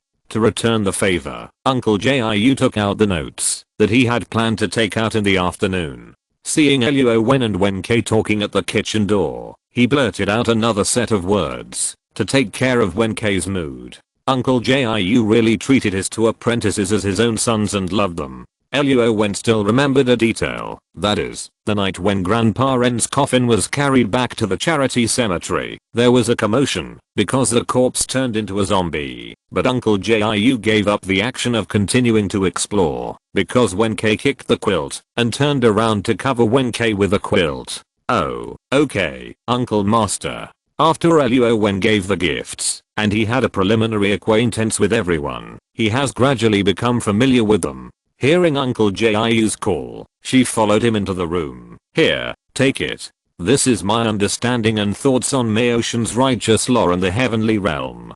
Perhaps it will be of some help to your cultivation. Of course, your current strength is already above mine, so perhaps the value is not that great. I'm afraid I will disappoint your master and your expectations. Alas, Uncle Jiu's face was a little lonely and helpless. Uncle Master, don't mind so much. My master often said that among his fellow disciples, he admires you the most, not only for your cultivation, but also for your way of doing things. He said that I will definitely benefit a lot by following you. Taking the yellow book, Luo Wen carefully put it in his arms, and did not open it to read in front of Uncle Jiu. You, just like Simu, are both good at talking. Haha, Luo Wen's flattery really hit the nail on the head for Uncle Jiu. There was also fondness and gentleness in his eyes, no longer just the appreciation and satisfaction as before. Chapter 63 Contest. Luo Wen temporarily stayed in Uncle Jiu's charity cemetery. During the day, he would help Qiu Sheng and Wen Ke to work together. After all, such a large charity cemetery not only consumes a lot of yellow paper and incense, but also has the responsibility to collect the people who died accidentally in the whole town and help with the burial rituals. As for how much money, Uncle Jiu never generalized it. It varies from person to person. After Luo Wen arrived, Uncle Jiu also let go of his strict requirements for Wen Ke and Qiu Sheng, because no matter how hard he tried, it would not help. It is better to let nature take its course and let the two apprentices understand it themselves. One evening, Uncle Jiu returned to the charity cemetery from outside wearing a Taoist robe, humming a pleasant unknown tune in his mouth, looking very happy. No matter whether they are Taoists or monks, as long as they have not reached the golden elixir realm, they are mortals with flesh and blood. They need to eat grains and cereals, and they need to experience life in the mortal world. They cannot do without human feelings and money. Especially, Luo Wen, who is also in the soul condensation realm, has 10 times more spiritual power reserves than Uncle Jiu, and the same is true for his recovery speed. This is not only because of the difference between the middle and peak stages, but also because of the existence of the Tao body. Uncle Jiu's knowledge and vision are much stronger than those of Taoist Simu and Master Yixiu. When he saw Luo Wen for the first time, he had already discovered the clues, not to mention that after a week of living together, living in the backyard, separated by only a brick wall, Luo Wen's spiritual power fluctuations during practice, Uncle Jiu was very sure of his guess. Hey, brother, you quickly attack his bottom lane, don't hold back. Brother, do you think I don't want to? The key is that I can't keep up.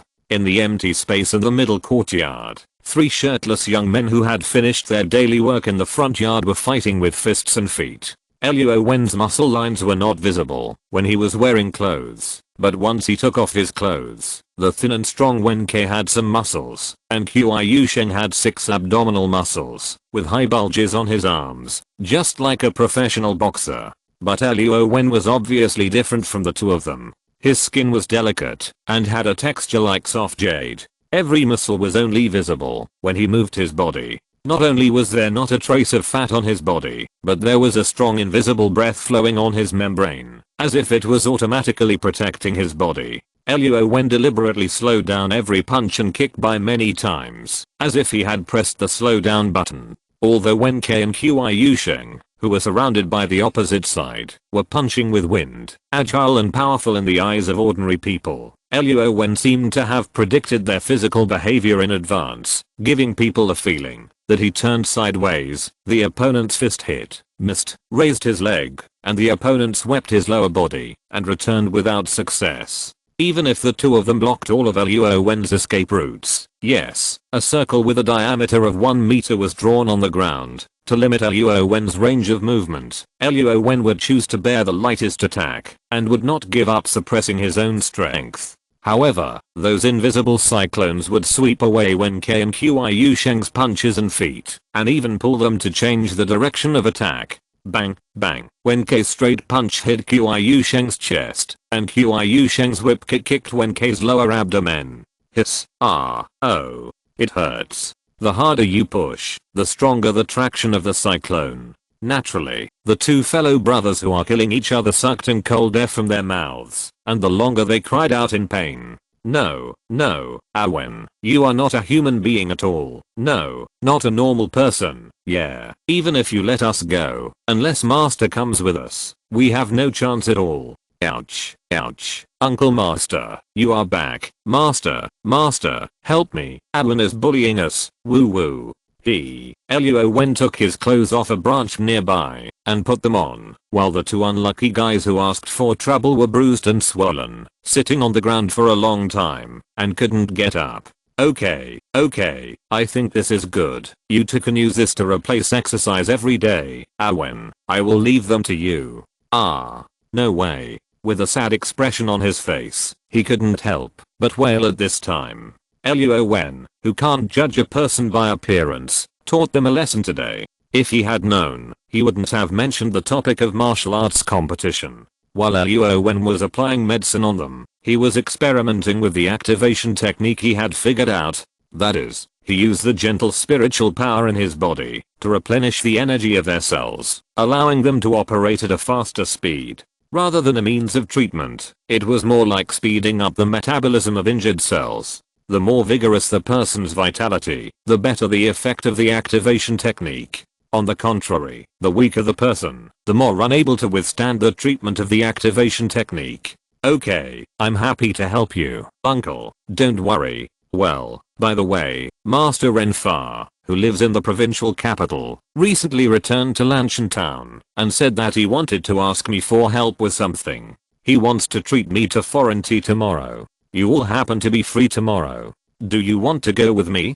Haha, since Luo Wen came, not only did the spiritual power gathered during his practice benefit Uncle Jiu who lives next door, but now he helps with the work and helps supervise the two lazy apprentices to practice. Uncle Jiu likes this gentle and polite nephew more and more. The straight eyebrows on his brow bones are trembling slightly, and he seems to be in a very happy and relaxed mood. Today, he encountered a good thing, and Uncle Jiu naturally wanted to take Luo Wen to see it, but Qiu Shengwen is his apprentice, so Uncle Jiu had to ask this question. Master, I can't do it. I have to help my aunt run the store tomorrow. Why don't you take Wen K and Awen with you? Yes, master, please take me. I haven't had foreign tea yet. Luo Wen had just finished applying the medicated oil on them, and the two guys didn't notice that the bruises, that usually take 2 or 3 days to disappear, were now only red marks. When they heard that Uncle Jiu was going to take them to broaden their horizons, they all spoke up to express their inner thoughts and wishes. In this era, there was neither the internet nor mobile phones, nor cinemas or amusement parks. There was a shortage of supplies, and spiritual enjoyment was also rare. Either go to the theater to watch a play, or go to a brothel to experience carnal desires. In addition, being able to go to town frequently, or go to the provincial capital once was already Wen K's most beautiful fantasy. Uncle, I won't drink foreign tea. I've seen it abroad before. How about we go to town together tomorrow? I also want to buy some things. Oh, what a pity. Okay, Wen K, you go with me tomorrow. Awen, after you finish shopping in town, just wait for us at the door of Aunt Qiu Sheng's shop. We'll come back together then. Yeah, that's great. I've long wanted to try the restaurant opened by foreigners, to see what delicious food there is. Haha, Wen K, who can be satisfied with eating and drinking, is like a simple and innocuous child who never grows up. And Luo Wen and Uncle Jiu both showed an expression of it would be great if everyone could do this. The plot begins again. Luo Wen has long been mentally prepared that this is a fusion movie world. He is secretly looking forward to seeing with his own eyes whether Miss Ren is really that beautiful. Chapter 64 Drinking Tea. It was a sunny day with just the right amount of sunshine. It was probably because of the low latitude near the sea. Although it was late autumn in Lanshan Town, there was no chilly autumn wind like in the inland. Instead, wearing an ordinary long gown gave one a very comfortable and cool feeling. In the main world, Luo Wen had also heard others mention that in the same region, even in the deep winter in Guangdong province, people only wore an extra coat and rarely wore a cotton padded jacket. It was no wonder that the economic development in the coastal areas was one step faster than that in the inland areas in the north. Ding ling ling, the driver on a bicycle tricycle carried his guests through the street, leaving behind the sound of crisp bells. Women and men in trendy dresses and suits, dressed in bright and beautiful clothes, lingered in the shops and restaurants on the street. When afternoon tea in the west came to the east, it seemed that the custom also had a morning tea. The peddlers, wearing short jackets, some even had patches of cloth on them, wearing long braids, black knee-length pleated skirts, a modified blue jacket, patent leather low-heeled shoes, and white stockings. What a lively and bright female student in the Republic of China. Walking together, there are also young men wearing a slightly modified blue school uniform that combines the characteristics of Japanese school uniforms. With lively eyes and a confident and optimistic spirit, those beggars on the street are not so-called professional beggars, with broken hands and feet and maggots, but it is real. The gap between the rich and the poor on the same street is even more glaring than in the main world. Haha, it's so lively. Master, which restaurant are we going to drink foreign tea? How come there are suddenly several Western restaurants on the street after a few months of not being here? Wen K probably didn't come to the town very often. He was a little timid at this moment, following Uncle Jiu closely, afraid that he would get lost. Hey, just follow me. Why are you talking so much nonsense? Wen, if you want to buy something, go now. I estimate we will come to find you in no more than an hour. Standing on the side of the road, Uncle Jiu was also a little hesitant. He was yearning for the prosperity and bustle, but also feeling a little nervous. He looked at the clothes he was wearing again and again, afraid that he would be pointed at and laughed at by others if he looked untidy. He didn't breathe a sigh of relief until he raised the gold watch on his wrist and raised his head confidently. Oh, I'll go first then. Goodbye, senior brother and uncle. The two dressed up carefully, and although they looked like local civilians, they rolled up their sleeves and put on the gold watches given to them by Luo Wen. Moreover, their concept of time was gradually changing. They no longer used the phrases of hours, half an incense stick, etc., but replaced them with hours and minutes like Luo Wen. Well, be careful on the road. Wait for us at Qiu Sheng's place after shopping. Waving his hand, Uncle Jiu let Luo Wen leave on his own. He also breathed a sigh of relief and walked up to the main street according to the pre-arranged location. He turned his head and thought, where is Wen K? Haha, Wen K, why are you dressed so nicely today? The shirtless man who was setting up a fish stall on the roadside was chatting with Wen K at this time. He was probably an acquaintance from the same village. Oh, my master brought me here to drink foreign tea today. Haha, Wen K. Then go quickly, your master is calling you. Oh, master, here I come. Luo Wen had money on him. Although he looked alone and empty-handed, he had a good temperament and a handsome appearance. Even if he was wearing a simple short coat and trousers, no one would dare to look down on him. If you have money in your hand, you will not be panicked. If you have poetry and books in your belly, you will be elegant. At this time, Luo Wen, who has a high level of cultivation and a system in his hand, has the same mentality. He refilled the empty food in the storage space, and of course he did it behind people's backs. He also bought 2 bottles of good wine for Uncle Jiu, and then some snacks and pastries. At least the things bought here are of high quality and low price. Compared with the main world, where Luo Wen is, it is more worthy of the word value for money. Hey, handsome guy, come and play. It's okay if you don't pay.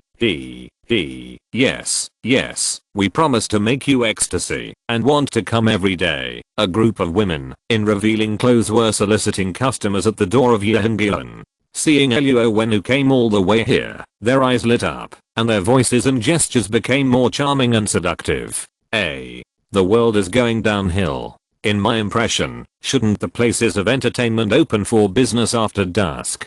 It's not even 10 o'clock in the morning, and they are standing on the street to solicit customers? Alas, the world is difficult, and people's hearts are no longer the same as before. Shaking his head, Luo Wen kept walking, but there was no lust in his eyes, but instead a trace of sympathy and pity. He walked into Xiangbao Zuan. Qiu Sheng was wearing a shirt, suit, and vest, and had a spirited 3:7 hairstyle. However, the sleeves of his white shirt seemed a little long, so he tied 2 cuffs. At this time, he was tidying up and arranging rouge and perfume behind the counter. When he saw a figure walking into the store, he quickly raised his head with a smile on his face. Welcome. Wen, have you just arrived?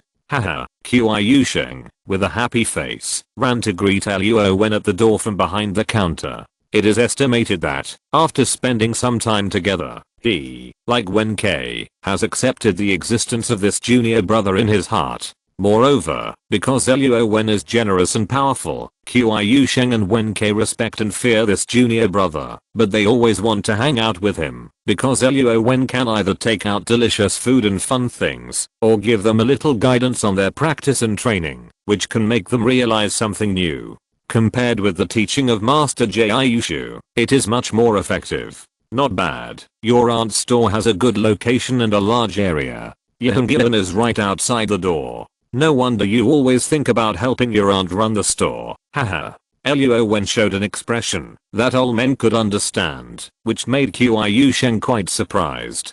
However, it turned out that the usually serious Ahem was also a fellow traveler. That's right, Ahem is the same age as himself. Isn't it normal for him to like women?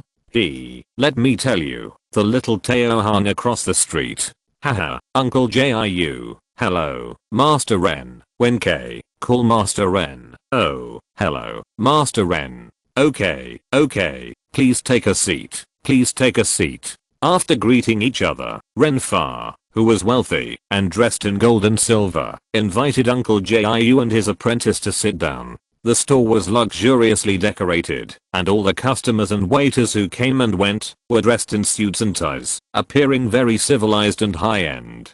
By the way, didn't I hear that your daughter has also returned from the provincial capital? Why didn't you bring her with you? Uncle Jiu's reputation is well known throughout Lanshan Town. After all, people are born, grow old, get sick and die.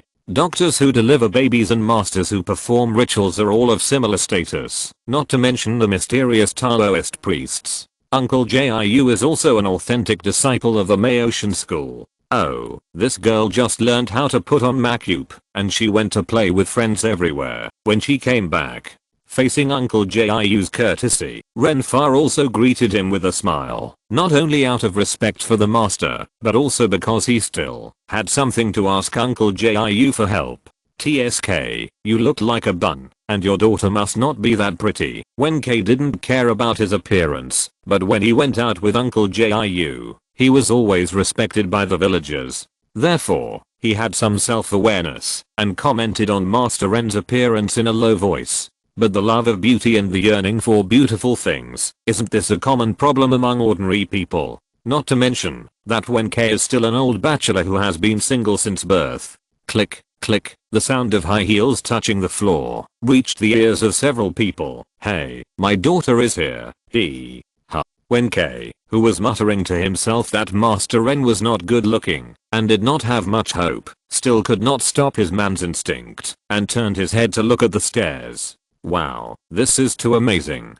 Pink dress, white skin like snow, small and cute nose, big eyes, rosy lips, graceful and elegant. The key is that the girl is not only full of youthful vitality, but also dressed very attractively. Wen K's heart was beating so fast that it almost jumped out of his chest, and his eyes were fixed on her, almost drooling.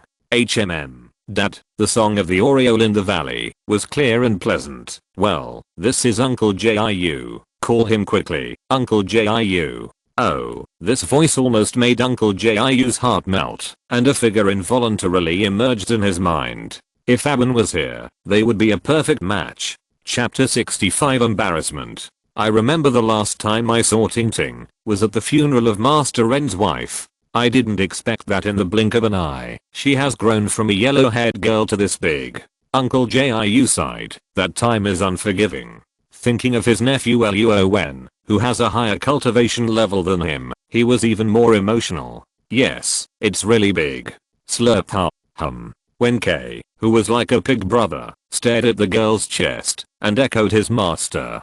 Finally, he realized that he was a little rude, retracted his gaze, and wiped the corners of his mouth. Ren Ting Ting, who was attracted to the advanced civilization of the West, didn't like feudal superstition very much. Now the man next to her was staring at her sensitive parts with his lustful eyes, which made her feel disgusted, and didn't want to stay here anymore. Master Ren, here is the menu. The waiter in a vest came over and handed over the menu full of English words when he saw the guests arrived. Okay, Uncle Jiu, what do you want to drink? Don't be polite to me, haha. Ren Fa, who was rich and powerful, had his business in the provincial capital. Although his business was declining, he was still generous and generous. I want coffee, thank you. Cafe? After opening the menu, Uncle Jiu and Wen K, who were at a loss, were even more at a loss when they heard Ren Ting Ting's voice. They were both master and apprentice, but they didn't know foreign languages. If they had known earlier, they would have brought Wen, who had returned from overseas. Please give me a cup of coffee. Hey, Master Ren's way of calling made Wen K have an idea. Haha, I want a cup of coffee too, thank you. By the way, Master, what do you want to drink? There was no other way. Uncle Jiu had to bite the bullet. I want coffee too. learning and practicing. Uncle Jiu was obviously much more foreign than Wen K. Ah, master, I don't want coffee anymore.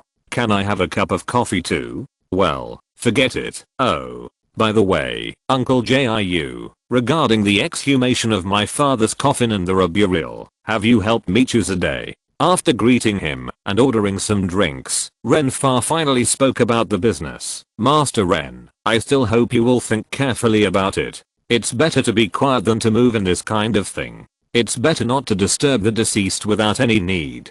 Uncle Jiu, of course I have thought about this matter carefully, otherwise I wouldn't have come back from the provincial capital. Besides, the Feng Shui master also said that the coffin must be exhumed and the burial must be moved after 20 years. This will be good for our Ren family. Ren Fa didn't want to move his father's grave if he hadn't had to. It was really the business setbacks that left him with no choice. He couldn't bear to watch the Ren family's business perish and fall apart in his generation. Hey, you can't believe what Feng Shui master said. Wen K, as the 38th generation disciple of the Maotian sect, is of course qualified to say such things, but this is just what he thinks. Oh, then can you believe what you said? Ren Tingting seized the opportunity and began to attack Wen K, who had a bad impression. But for Wen K, he thought that the goddess was talking to him and showing her goodwill. A dog who licks until the end will inevitably have nothing, and this is obviously what Wen K is like. Haha, of course, you said so, right, master? Haha, Uncle Jiu, with a gloomy face, now wanted to slap the embarrassing disciple back to the charity cemetery with a slap. At this time, his two eyes were full of hostility, and they were about to turn into substance, and he pinched Wen K's throat fiercely to make him shut up. Hey, children should not interrupt when adults are talking. What do you think, Uncle Jiu? Well, okay, in that case, we will start digging the coffin 3 days later, at the afternoon time of 3 PM. Uncle Jiu couldn't refuse his employer's idea at this time, so he had to take the job reluctantly. Oh, thank you, Uncle Jiu. Then what should we prepare by then? Of course, prepare money. Haha. If Wen K could control his mouth, perhaps there would be no comedic conflict effect. Well, then how much do you think is appropriate? Uncle Jiu's face began to boil with blood, and he was about to get angry and start fighting. Wen K, who was unaware of it, became more and more excited as he spoke, and even gestured with his fingers, trying to answer Uncle Jiu's inquiry. Just to. Oh, Wen K realized later that he had said the wrong thing from Uncle Jiu's cold snort, and quickly nodded and lowered his head, and said no more. Haha, it's nothing, nothing. Boss Ren, the boss who you made an appointment with is here, and waiting for you over there. Oh, then I'll go over and say hello first. Uncle Jiu, please help yourself and bring some egg tarts. Okay, Boss Ren. Ren fastered up and left the table and walked towards the private room. The restaurant manager who came over also waved and had a plate of freshly baked egg tarts brought up, along with the 4 cups of black coffee they ordered. Without the interference of outsiders, Uncle Jiu and Wen K, who had no experience in drinking coffee, were naturally tricked by the unhappy Ren Tingting. Instead of pouring milk into the coffee and stirring it, they just drank a mouthful of coffee and a mouthful of milk together, and finally added a spoonful of white sugar, and stirred it thoroughly in their mouths. Hey, just for fun. But this was nothing. After all, it was just a little girl's prank, without much malice, but it made Ren Tingting look quite cute and quirky. Ren Fa, who had just come back after saying hello, looked at Uncle Jiu and his apprentice, drinking coffee in a strange way, and was puzzled. He thought he was out of date, and that their new way of drinking coffee was popular now. Dad, I want to buy some rouge and powder. Ren Tingting, who had successfully played a trick, of course showed a smug little expression, and was ready to run away before being exposed. Oh, then you go, I'll find you, after I'm done here. Haha, Uncle Jiu, please.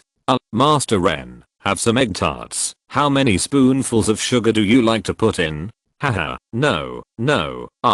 You like to eat pure egg tarts, then I'll do it myself. Haha, master, come, I'll pour you some milk. Well, with sugar and milk. Uncle Jiu and Wen K almost got their throats blocked after taking a bite of the egg tarts. It was too sweet. Qiu Sheng, sit with your junior brother for a while. I'm going to buy food now. You must stay for lunch. Ah Wen, don't leave. Haha, what a handsome young man. So polite. Just come and buy gifts. Don't do this next time. Luo Wen never came empty-handed when he went to someone else's house. Besides, since he was in the country, he should follow the local customs. Of course. Aunt, I will go back to the charity cemetery with Master and others in a while. Don't buy too much food. Ah, so, Qiu Sheng, there will be a girl from Yehengyuan across the street who will come to buy things later.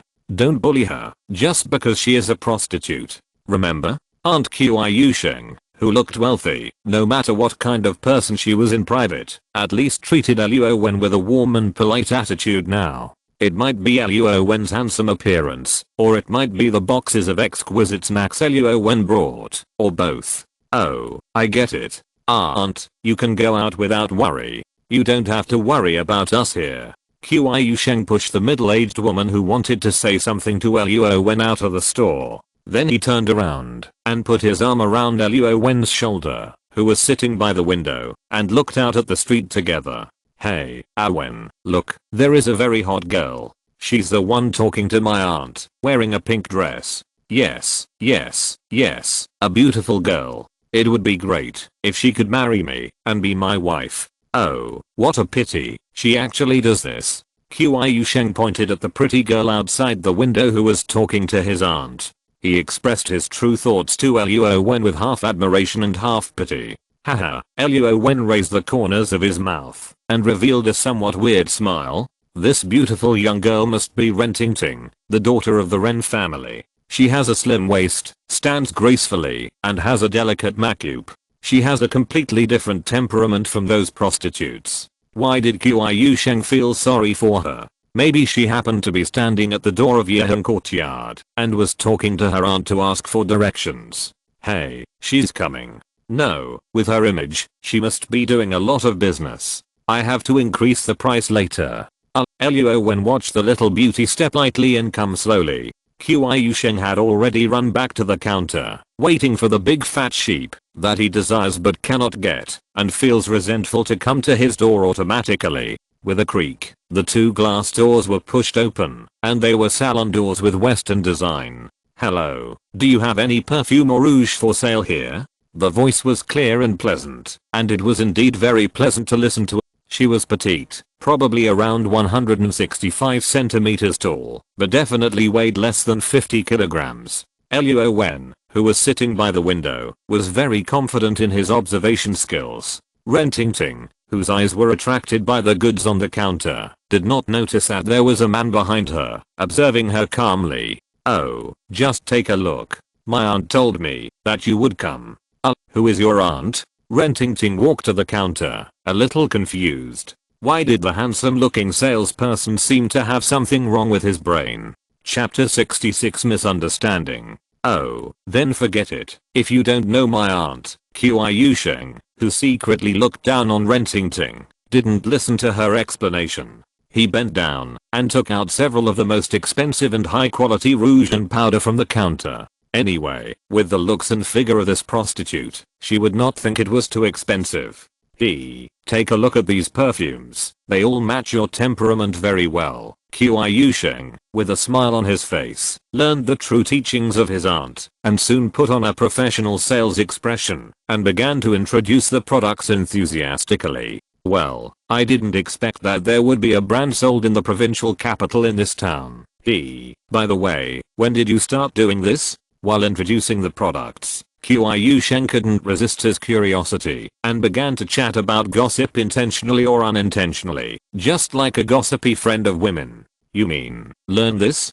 Learn and do mean the same thing. The source of the misunderstanding is that the gossipy people always believe in their own guesses. No matter how the other party behaves, they can always justify themselves. Oh, my mother started teaching me when I was 12 years old. Ren Tingting, who thought the salesman was mentally ill, did not think there was anything wrong with his wording. Instead, she took up the topic with a nonchalant look. What, your mother taught you? Yes, but unfortunately she passed away too early, so I had to go to the provincial capital to learn. Wow, this color is so beautiful, what do you think? Ah, by the way, how old are you this year?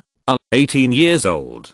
The simple-minded Rentingting did not think much about it and answered the salesman's question. As soon as she opened her mouth, Qiu Sheng felt that he was not in a good mood at this time. His 3 views were completely destroyed. There was actually a mother who took her daughter to a brothel to engage in the flesh trade. In this way, it has been 6 years since she was 12 years old. Well, girl, have you ever thought about how long you will do this? Trying to save a lost little lamb, Qiu Sheng could not bear to see such a beautiful woman sinking deeper into the quagmire. No, if I can live to 80, I will continue to do this. Rentingting has been gradually led astray by Qiu Sheng, and nouns and verbs have finally been mixed up. Ah, you weren't forced by anyone. Oh, this kind of thing has to do with interest. How can it be forced? And girls will like it. Haha. It's over. It's over. Then have you ever thought about quitting one day? No, I plan to teach the girls here what I learned in the provincial capital. They will be very happy. Just be happy yourself, and don't teach others bad things. Woo, aren't your thoughts too backward? This is not backward thinking. This is a moral issue. That's all for today. I won't do business with you anymore. Please go back to the opposite side. Phew, it's irrelevant. It's a pity that these 2 people can still chat until now. Luo Wen finally couldn't listen anymore and laughed out loud. Hey, Wen, you heard what she said. How can you still laugh? Laughter, Wen? Rentingting turned around half aggrieved and half confused, only to find that there was actually a man sitting by the window, a young man with sharp eyebrows and clear eyes, and a more handsome appearance than the salesperson. Brother, why don't you ask this girl carefully what she does? Luo Wen interrupted Qiu Sheng before he blurted out the 3 words Yahengyan. At the same time, he got up from the high chair and walked to the front of the counter, looking at Rentingting with a shy face and blushing cheeks. What's wrong with this little girl? Could it be that Qiu Sheng spoke too harshly and scared her?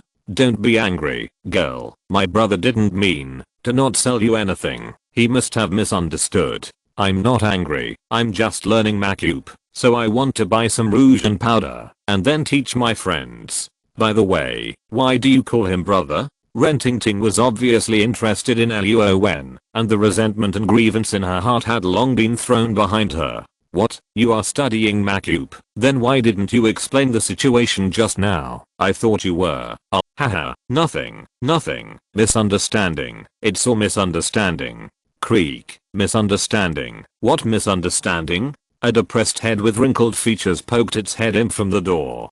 Ting Ting, why are you here? Haha, like a spring breeze, Wen K's old face now bloomed like a flower, revealing a flattering and excited happy expression. Senior brother. Senior brother? You are all Uncle Jiu's apprentices? Oh, she had played a trick on Uncle Jiu and Wen K before, and now she was not on the same page with Qiu Sheng, but Luo Wen was polite and gentle. Rentingting's previous views on feudal superstition had a new change at this time. I won't talk to you anymore. I'm going to find my dad. It's best not to guess what the little girl is thinking. Anyway, you can't guess it. Rentingting stomped her feet, looked at Luo Wen deeply with a strange look in her eyes, then turned and ran out. Wen K, who looked puzzled, and Qiu Sheng, who regretted it too late, said oh and looked at his junior brother Luo Wen with a bad face. Wen, let me make it clear first. I was the first to know Ting Ting. I'm the eldest senior brother. You have to give in to me. Senior brother, you are wrong. Love is something. How can you use the first come first served, the status of senior and junior brothers to suppress us? Fair competition. Wen. Oh.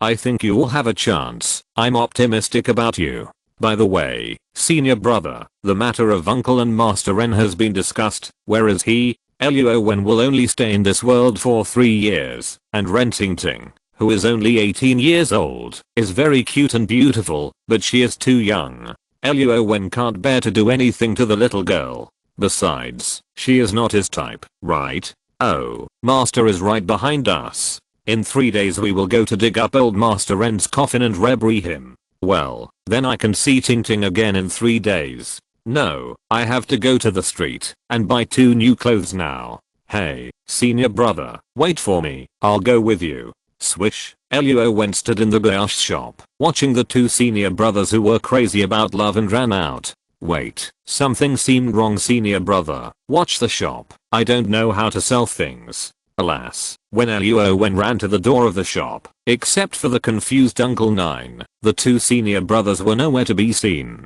Dad, why didn't you tell me that Uncle Jiu has 3 apprentices? I'm embarrassed today, and I even played a trick on him. Ren Ting Ting shook Ren Fa's arm, saying that she didn't agree. But Master Ren, who regarded his precious daughter as the apple of his eye, could see that something must have happened in the glass shop just now. Otherwise, why would his daughter, who had just looked down on Uncle Jiu, suddenly behave like a little girl at this moment? That's not right. I only heard that Uncle Jiu has 2 useless apprentices. When did it become 3?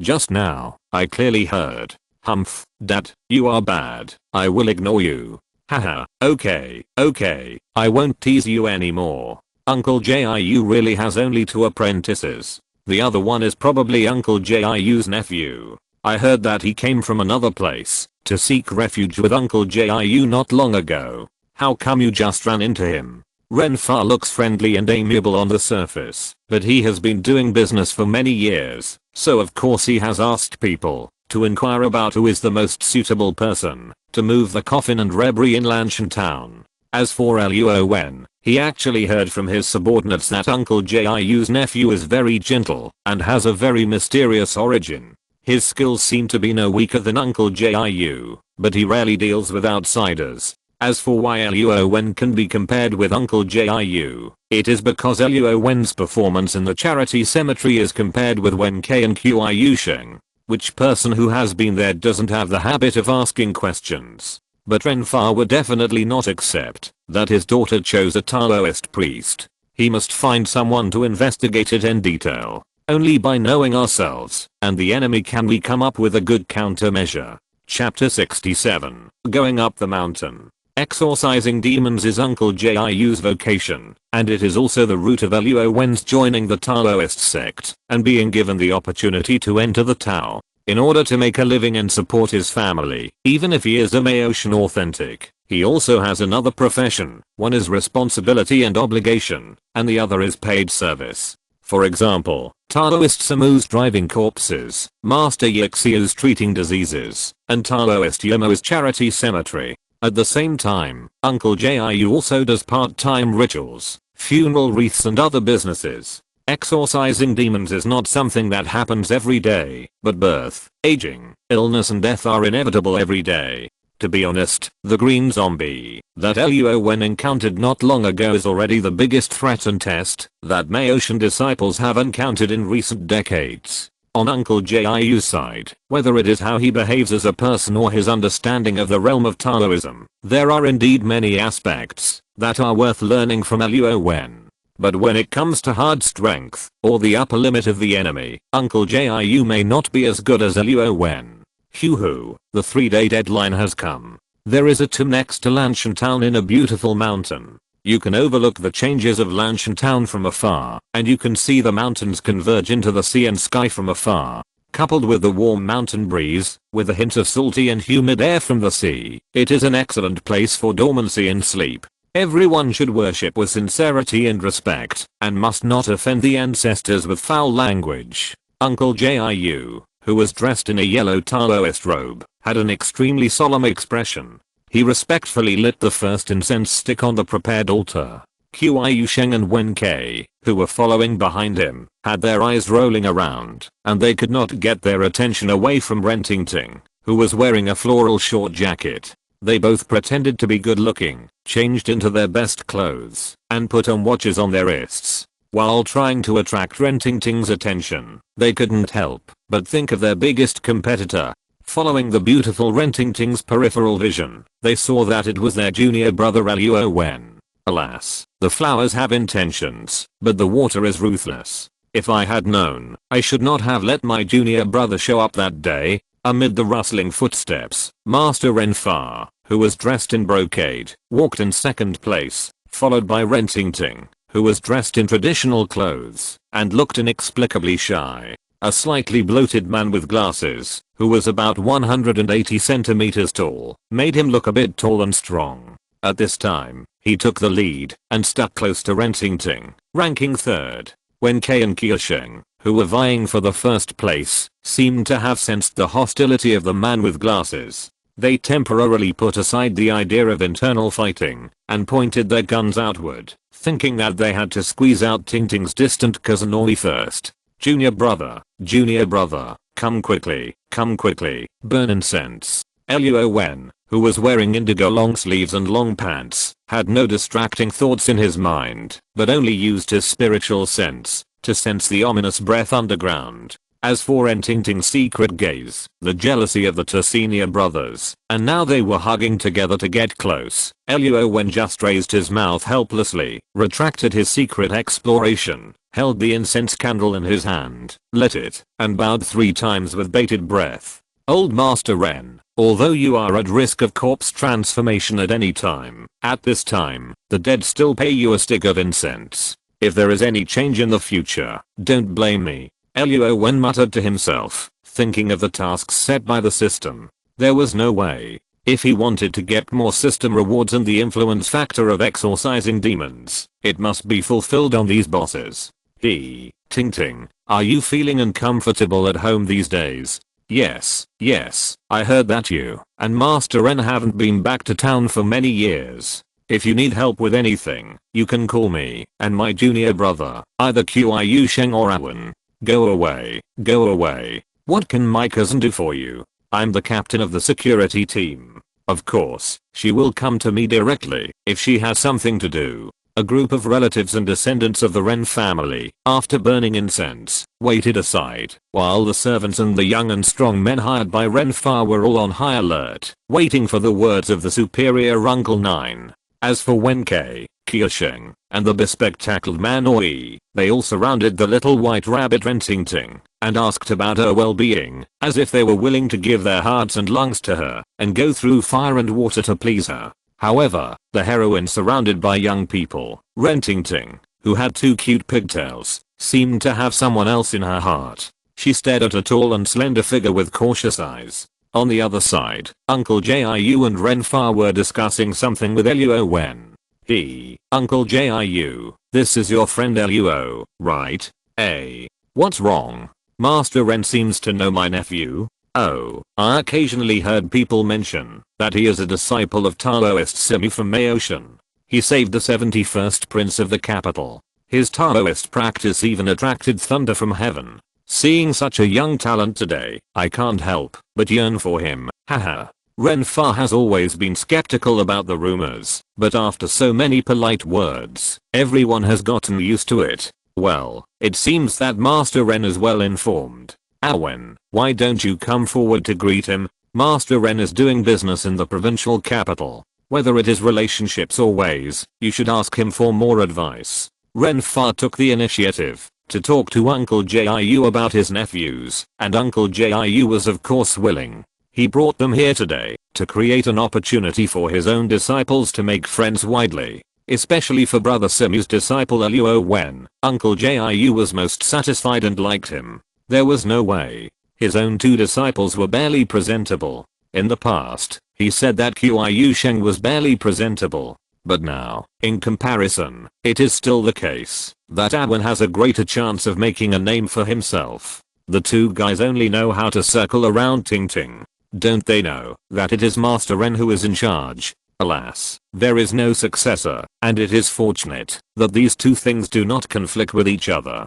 Hello, Master Ren, please take care of me in the future. Haha, Luo Wen is not short of money or power. What he wants in his heart is nothing but power and system rewards. For Ren Fa, a businessman who is going downhill, Luo Wen has no ill feelings, but there is no need to curry favor with him. At this time, it is just because he feels the good intentions of Uncle Jiu and does not want to disappoint him. Otherwise, why would he come here on his own? Well, but, young and handsome, you will definitely achieve great things in the future. I'm optimistic about you, haha.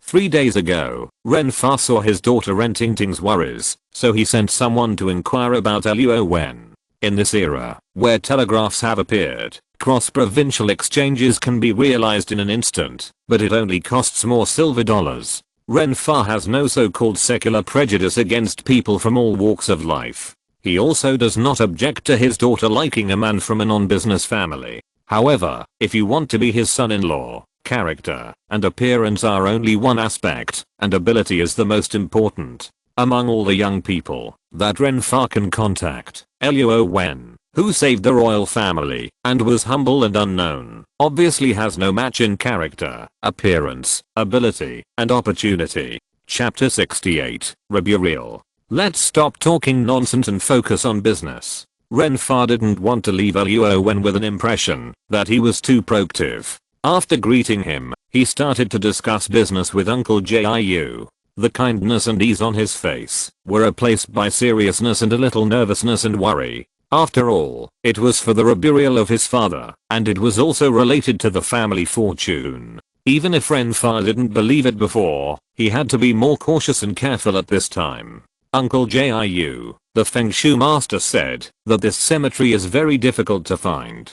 It is a Feng Shui treasure land. However, the Feng Shui treasure land did not bring good luck, but instead it was full of difficulties. Everything he did was not smooth. If the Ren family was not a big family, they would have fallen into bankruptcy and closed down long ago. Watching it getting worse day by day, anyone would be unwilling to accept it. Otherwise, Renfa really didn't intend to abide by this 20-year agreement. Yes, this hole is a dragonfly dipping water hole. The hole is 34 feet long, but only 4 feet can be used. It is 13 feet wide, but only 3 feet can be used. So the coffin cannot be buried flat, it must be a French burial. I don't know if it's because Luo Wen followed behind them, so Uncle Jiu explained it very carefully and seriously. Maybe he also wanted to teach Luo Wen knowledge and skills.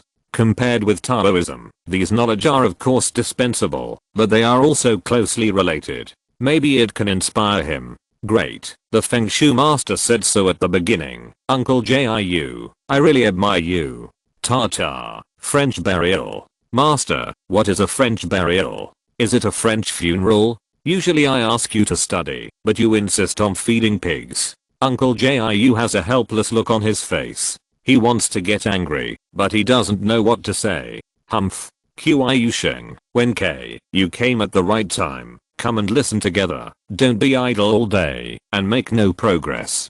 Talent is innate, but hard work is your own. If you are half as sensible as Awen, I will burn incense to thank you. Alas, the legal burial is to bury the dead vertically. Master Ren, don't you think so? Yes, the Feng Shui master also said that if the ancestors are buried vertically, the descendants will definitely be great. Uncle Jiu, we have already paid tribute. Can we break ground? Yes, it's okay, break ground. A group of young and strong laborers holding tools were just indifferent or even a little indifferent to Master Ren, who spent money, but they showed sincere respect to Uncle Jiu. Is it strange? It's not strange, because they were called by Uncle Jiu, and Uncle Jiu, who has mysterious skills, has an extraordinary status in the hearts of the nearby villagers, and no one can match him. Bang, bang, hiss, hiss, wow. The tomb should have been covered with snow, that is, directly covered with mud, but now a group of people were hammering and shoveling to break up the concrete floor.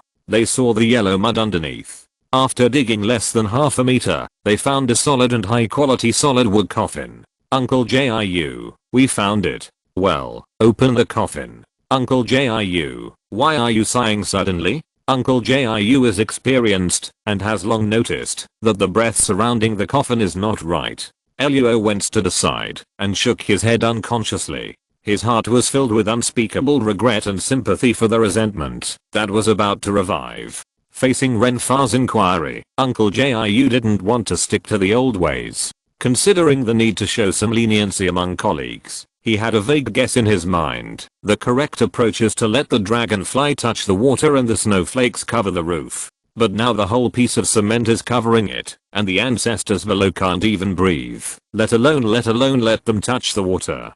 How can they have the mood to bless future generations? Ah.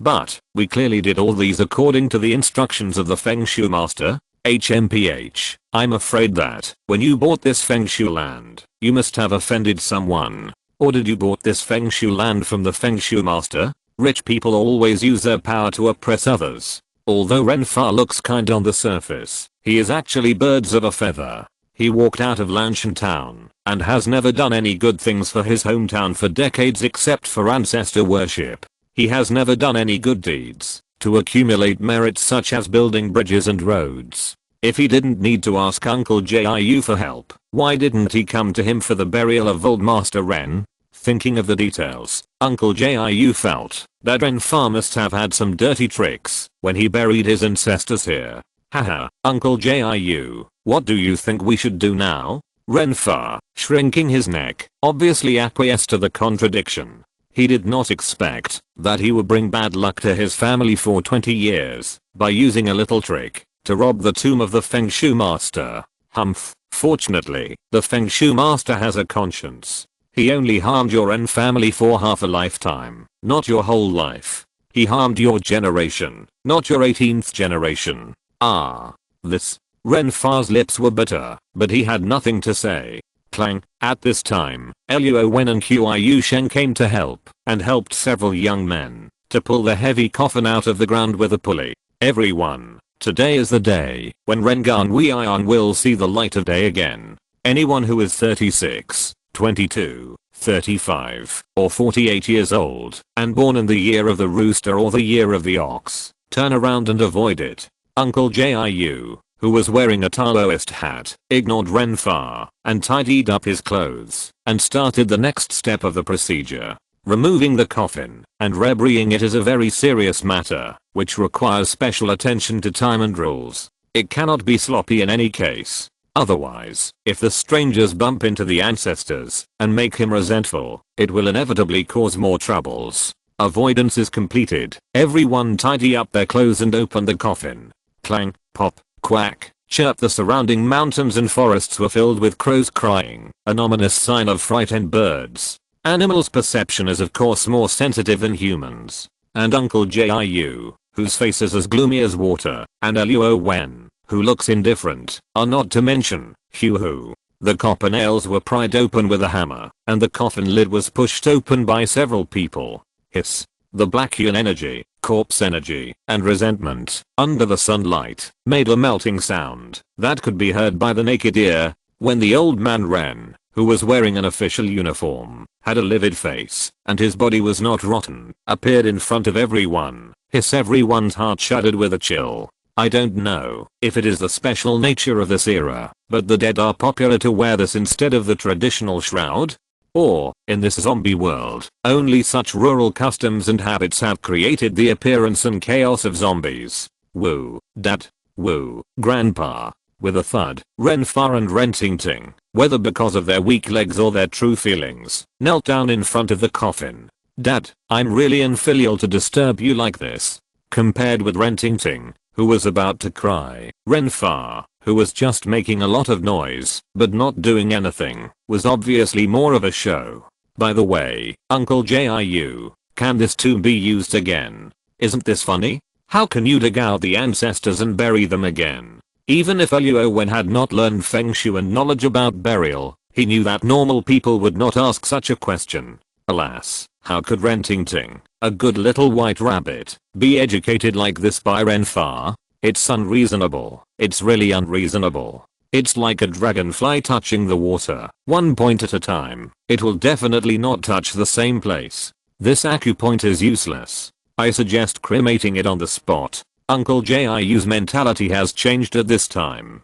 His attitude towards Renfa has also changed from respect to no good feelings. The tone of his speech has become much more official and calm. He is rich but unkind, and he treats his own father only because he wants to use him to change his fortune, so he takes the trouble to do so. It's better not to have close friends with such a person. Ah, cremation? No, my father was most afraid of fire when he was alive. I can't do this. But if you don't cremate it, there will be trouble. No, anything is fine, but you can't cremate it. Help me think of other ways. Haha, Luo Wen chuckled in his heart. Don't want to be cremated. You deserve this disaster in your life. If you don't listen to Uncle Jiu's words, who can save your life? If you're listening to this novel on a channel other than Fanfic World, it means they downloaded and uploaded it without effort. We cordially invite you to visit our channel, Mundo Fanfic Novelos. There you'll find the original version of this story and you can explore many other novels of various genres. We're waiting for you to immerse yourself in a world of incredible novels. Chapter 69, No Warning. Okay, let's keep the coffin at the funeral home for now. I'll find a new grave for old Master Ren tomorrow, so he can rest in peace. No matter what, Uncle Jiu couldn't just sit back and watch. He knew cremation on the spot was the best solution, but Renfar insisted. He had no choice but to make another plan. Okay, cover the coffin and carry it back to the funeral home. The bespectacled man when he jumped out, finally finding an opportunity to show off in front of Renfar. The relatives, seeing that the matter was over, turned around and walked down the mountain. It was almost dusk, and they were in the wilderness. Who would want to stay any longer? Master Ren, please go back first.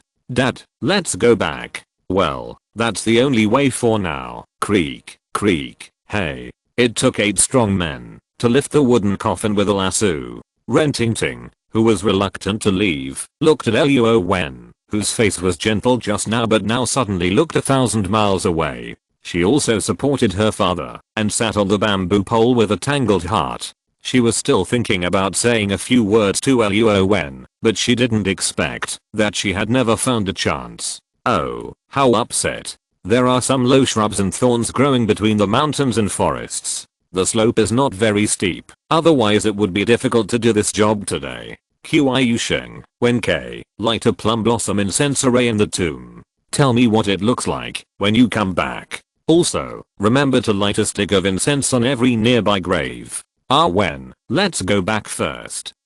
Humph, biased. Oh, got it, master. The 2 unlucky guys with a look of willingness on their faces, of course, did not dare to show their true thoughts on their faces, and Luo Wen agreed to walk down the mountain with Uncle Jiu, and turned around, haha, and made a cheering gesture to his 2 senior brothers. Hey, Qiu Sheng and Wen K, the 2 of them had bad tempers. After hesitating again and again, they finally realized the gap in strength between the 2 sides, and did not chase after them to make things difficult for themselves. Senior brother, you burn the plum blossom formation. I'll go to burn incense for the older brothers and sisters nearby. Oh, okay. Wen, tell me what you found. The reason why Uncle Jiu took Luo Wen to the mountain specially was not only to strive for an opportunity for his nephew to perform, but also because of the advice given to him by Taoist Master Simu. Wen is already in his 20s and should get married and have children. Maybe he will give birth to offspring with a talent for Taoism. This is a big deal, whether it is to carry forward the Maotian Taoist tradition or to uphold the righteousness of the world. The first person that Uncle Nine had his eyes on was Ren Ting, who was well behaved, literate, and smart. Such a girl was a good match for Luo Wen, but it was a pity that Ren Fad was a Taishan. Uncle Nine suddenly felt that they were not so suitable. Zombies. Oh. Compared to the green zombie you eliminated last time, how strong is this old man Ren? Uncle Jiu put away the distracting thoughts in his mind and asked Luo Wen about his thoughts and vision, half testing and half seriously. The royal zombie was transported and suppressed by Uncle Kyan. Before sucking human blood, its realm was only black zombie, but after sucking human blood, its power increased dramatically. And this old man Ren has accumulated resentment in his chest for more than 20 years. Coupled with the corpse raising effect of the dragonfly dropping water point, his current strength is close to that of a green zombie. If he sucks human blood again, especially the blood of his loved ones, he will become a hairy zombie in one fell swoop. At that time, Lanshan Town will face a catastrophe. Well, yes, the depressed mood in Uncle Jiu's heart dissipated. Compared with the 2 mediocre and bleak disciples, Luo Wen is far superior to them in talent, cultivation, and character. He has even fought zombies before.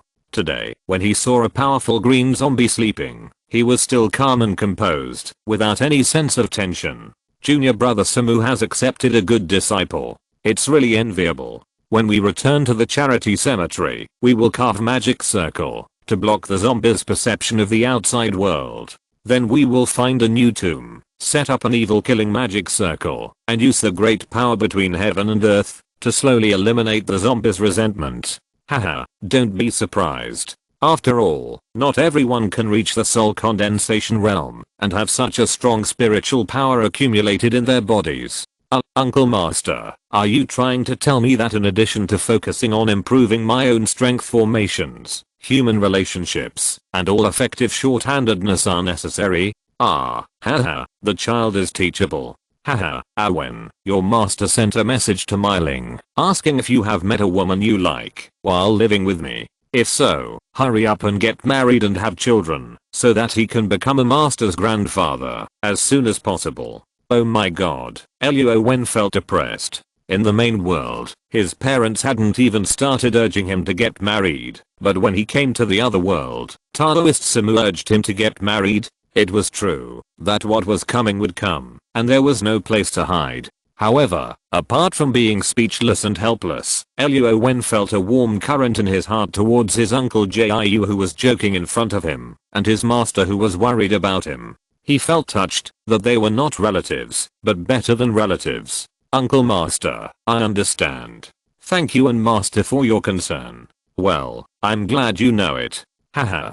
As Luo Wen and Uncle Jiu walked at the back of the team, the sunset glow in the sky became thicker and darker. Qiu Sheng and Wen Kai, who were relaxed a second ago, now felt a little taboo. Their hearts were frightened, and their throats were dry. Grandmaster bless you, and all the seniors forgive me. Wen Kai kowtows to you all. Please don't play tricks on me. Wen Kai muttered to himself, kneeling on the ground and begging for help. He stared nervously at the plum blossom incense sticks in front of the tomb, hoping that they would burn faster so that he could return to the charity cemetery before dark. Ta-ta, brother, please forgive me for disturbing you. I'll burn some incense for you. Qiu Sheng's courage is greater than Wen Kai's, but it is also limited. Especially at the bottom of the hill, there are lonely graves and urns all around, and even the figure of his senior brother Wen Kai can't be seen. A breeze mixed with incense and candles and cold breeze blew by, and Qiu Sheng hurriedly put down his sleeves. The passion and desire in his heart gradually dissipated and quieted down. Hey. Wow, only 20 years old, died so young, alas, what a pity. Let's burn some incense. Deng Xiaoyu's tomb, born in the 7th to 27th year of the Republic of China. There is also a portrait of a woman with a pretty face and regular features on it. When Qiu Sheng saw this, he couldn't help but talk nonsense for a while and expressed some harmless feelings. He lit the 2 incense candles in his hand, thought about it, and lit a few more, and simply cleaned up the weeds under the tombstone, showing a passionate seed. Thank you. It was cold and beautiful, with a bit of crispness and melody. However, the voice that reached Qiu Sheng's ears had a sense of fantasy and unreality, coming from between heaven and earth, under the tombstone, just like a person having an illusion. You're welcome. Thank you. Hissa, help, there's a ghost. The 38th generation of Maoshan's true disciples was frightened and fled because of this ethereal voice. No wonder Uncle Jiu always lamented that his disciples were incompetent and he treated Luo Wen differently. Bang, ouch. The two figures collided heavily with each other and fell on their buttocks. Both of them were pale. Ignoring the pain in their heads, they quickly got up from the ground. Senior brother, there's a ghost. Junior brother, there's a ghost. Wen Kai and Qiu Sheng said in unison, and they didn't dare to stay any longer, and they rolled and crawled down the mountain. Chapter 70. Something bad happens. Master, it's bad, we've run into a ghost. In the front yard of the charity cemetery, Luo Wen was standing at the gate, welcoming his 2 fellow disciples. Uncle Jiu was in the side room, thinking about how to deal with the problem of old Master N's zombification. Should he directly use his nephew Wen's abundant spiritual power to carve an evil killing magic circle in one fell swoop? Or should he do it himself and show him how the magic circle can achieve the same effect without enough spiritual power? At this time, outside the house, no one was seen, but suddenly a voice was heard. Then, in the night, two unlucky guys, sweating and in a miserable state, ran out. Ahem, where is our master? Come on, take us there. We saw something dirty on the mountain. Bending over and kneeling, the two finally breathed a sigh of relief when they saw Luo Wen, and the panic in their hearts subsided a little. You go to see uncle like this, aren't you afraid that he will scold you? That's right, senior brother, we are the 38th generation disciples of Maotian after all. Now we are scared like this by a dirty thing. Master will definitely scold us to death. Fortunately, Ahem, you reminded us. Thank you. No, junior brother, you just saw something dirty. Not here. The plum blossom fragrance array is burned like this. Woo woo. Qiu Sheng and Wen K ran all the way in fear, thinking that they had encountered the same thing. Now Wen K finally took the wet incense stick from his hand and took it in front of him to show everyone. What's going on? Why are you making so much noise? Wen K, Qiu Sheng, didn't I tell you to keep your composure when doing things? Don't be timid. A little impatience can ruin a big plan. Woo woo. But, uncle, let them come in first. Hey, come in. Luo Wen didn't want to steal the limelight from Qiu Sheng and Wen K, and he wouldn't compete for Uncle Jiu's master-disciple relationship with them. So under normal circumstances, he would quietly downplay his existence. It's just a pity that the existence of the Tao body makes Luo Wen the treasure of the Maotian Taoist priests, whether he is with Taoist Simu or Uncle Jiu, and he is a talented younger generation with high hopes. Okay, originally I didn't want you to get involved in this matter, but now seeing how timid you are, there will be a day when I will leave you. It's better for you to learn more than to rely on Ahem, your junior brother, for everything. Uncle Jiu seemed to have hesitated and considered it in his heart, and at this time he made up his mind.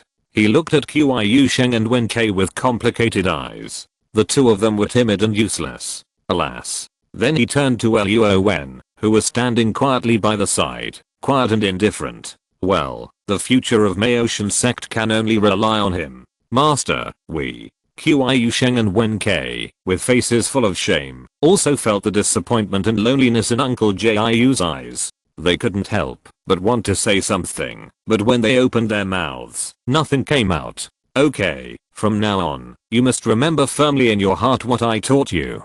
Today you have old Master Ren, and from tomorrow onwards, you may encounter more monsters and ghosts. You can't expect someone to save you for everything. Uncle Jiu temporarily put aside his love and care for Luo Wen, and turned around, and began to teach the two incompetent apprentices wholeheartedly. After all, among the three of them, the one he should be most worried about should not be Luo Wen, but Qiu Sheng and Wen K. Ahem, Uncle Master, I'm here. These things may not necessarily be useful to you, but it's always good to have more skills. I hope you can always remain humble. It's always good to learn more. Uncle Jiu was righteous and stern in front of his apprentice, and he would not allow anyone to refuse. But when he turned around and talked to Luo Wen, he was patient, gentle and kind.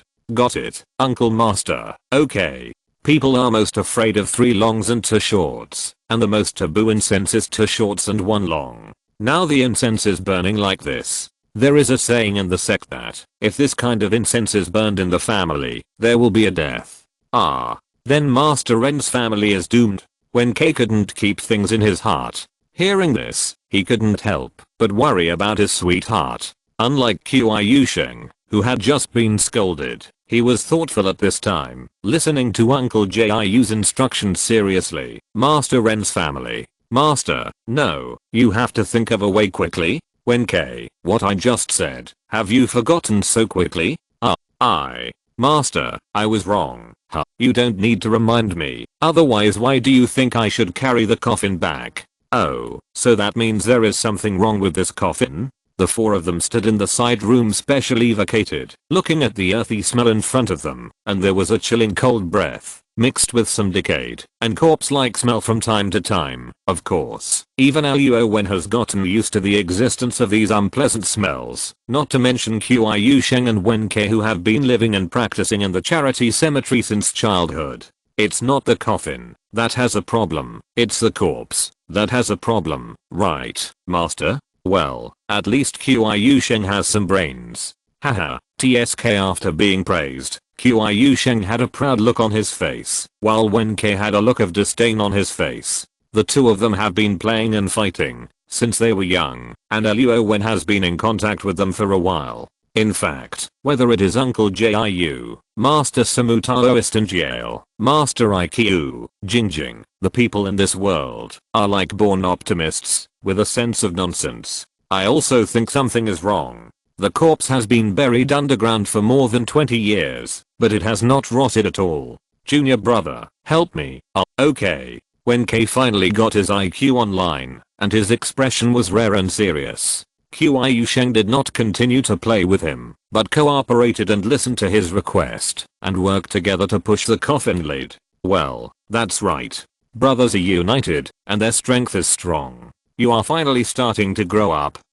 Uncle Jiu stood aside, and did not stop them. Instead, he showed a gratified expression. Wow, click, remove the copper nails, and just rely on the weight to cover the coffin lid. The strength of the two is enough. Luo Wen also stood aside and did not help them. Just like a peer who understands Uncle Jiu's thoughts. Wow, you've gained weight. The iron blue old face turned dark blue at this time, and the nails on his hands also became longer, dark blue, as if they were poisonous. The old man's body was obviously very shriveled when the museum opened, but now it was tightly squeezed in the coffin, a little white and fat, as if it had changed into a person. In the air that the three masters and apprentices could not see, the black yunqi had already condensed into substance, like a ball of smoke and ink, so thick that it could not be dissolved. Uncle Master, it's time to hurry up.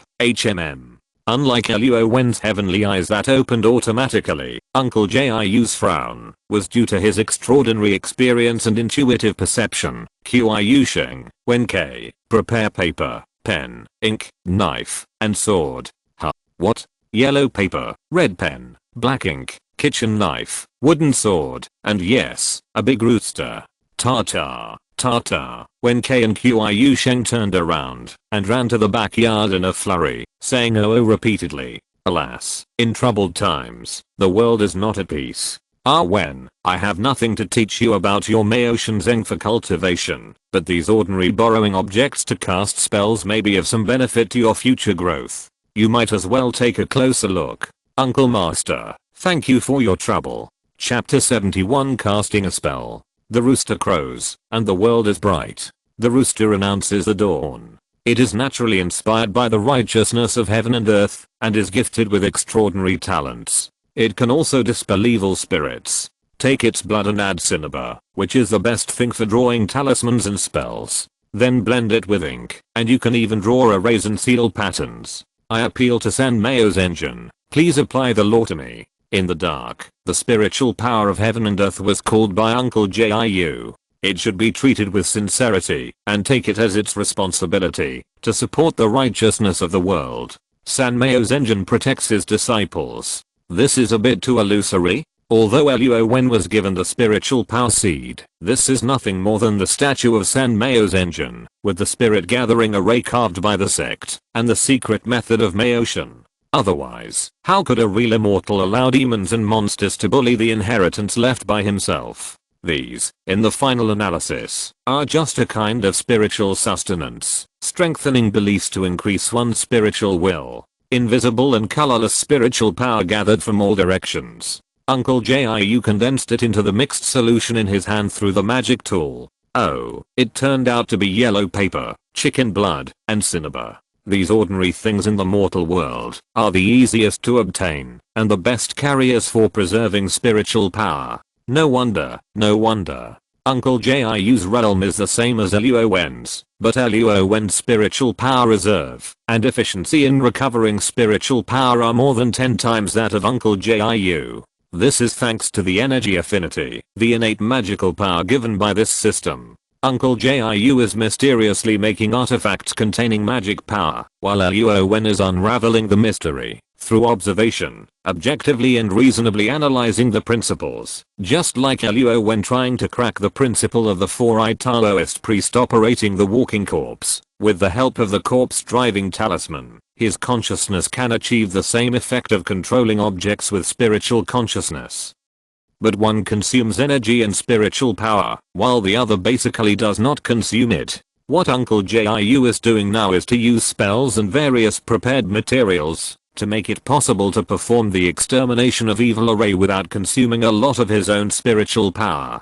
Perhaps the extermination of evil barrier around the charity cemetery is made of spiritual stones and jades, with a spirit gathering array carved on it, and then arranged into a formation barrier. Is that right? Luo Wen looked at the scene in front of him, and soon understood why Uncle Jiu and Taoist Simu, who were from the same school, had learned and were good at completely different Taoism. Their spiritual power and realm were accumulated through daily practice, so they spent money frugally, and tried their best to make use of every bit of spiritual power. Whether it was the corpse driving talisman or the array, they were limited by insufficient spiritual power, so they specialized in one. It was not because they were not talented, but because the spiritual power of heaven and earth was chaotic, and the laws of the Great Way were unclear. Therefore, there was a situation where one generation was inferior to the next, and there was a lack of successors. Luo Wen's Tao body doesn't need him to exert any strength. The spiritual power will automatically gather and then strengthen his body.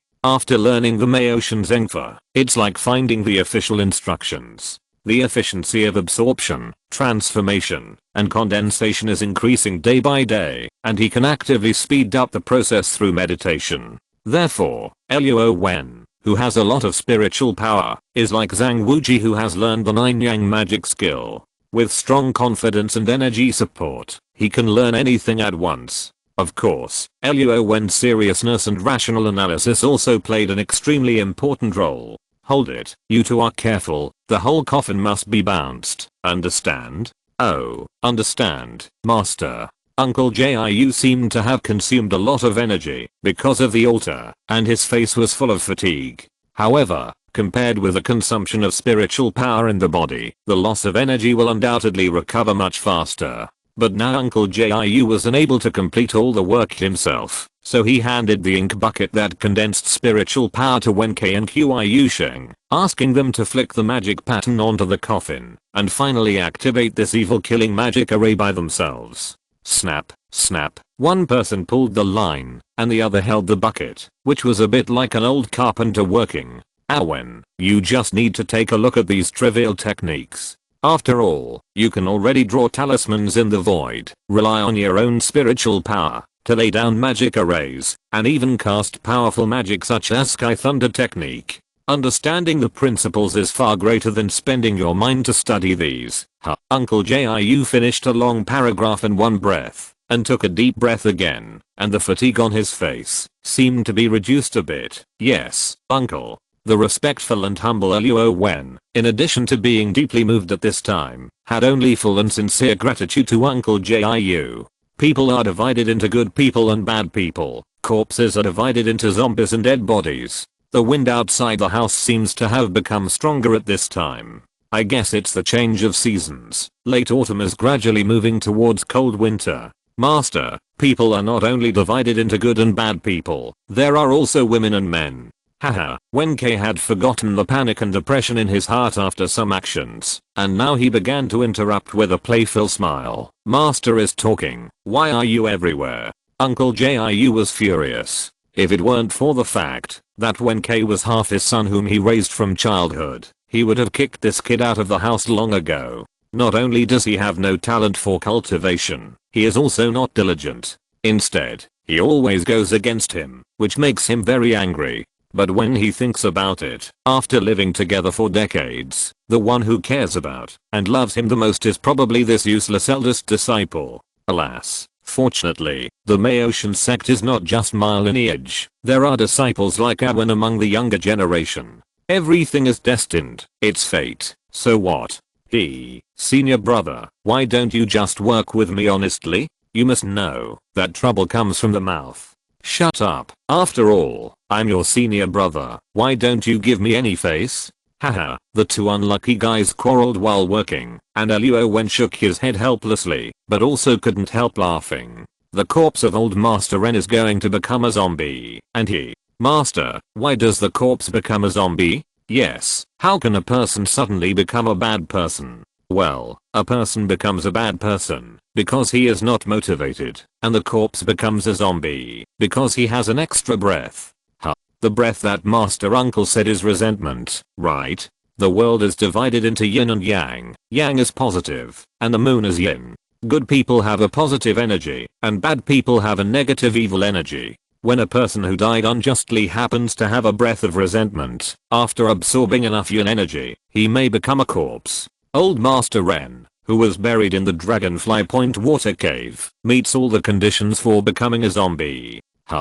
Good Awen's explanation is very comprehensive. Alas, I didn't expect that you have been practicing for less than half a year, but you have a deep understanding of the laws of heaven and earth. No wonder you have the unique talent of Tao body. Uncle Master, I see you seem very tired. Why don't you go back to your room and have a rest? It's getting late. Well, have you finished playing? Oh, okay. What should Master do now? When K and Qiu Sheng had black ink on their hands and dots of ink on their faces, they probably took advantage of the time when Luo Wen and Uncle Jiu were talking to play a prank on each other. Alas, you guys, forget it. Hurry up and give the order. Command. Buzz. Uncle Jiu pointed in the air, and a flash of red light flashed on the coffin with the ink line, and the extermination of evil array was activated. It's getting late. We have to find a new grave tomorrow. You should all go to bed early. Yes, Master. Uncle, I'll help you back to the house. Several people left from the side room. Wen K went to his own compartment in the main house, while Qiu Sheng ignored Wen K's advice and insisted on walking at night to go back to his aunt's house in the town. Only Luo Wen looked at Qiu Sheng, who walked out of the gate and the coffin parked in the side room with complicated eyes. The plot has begun, and the next thing is to wait quietly.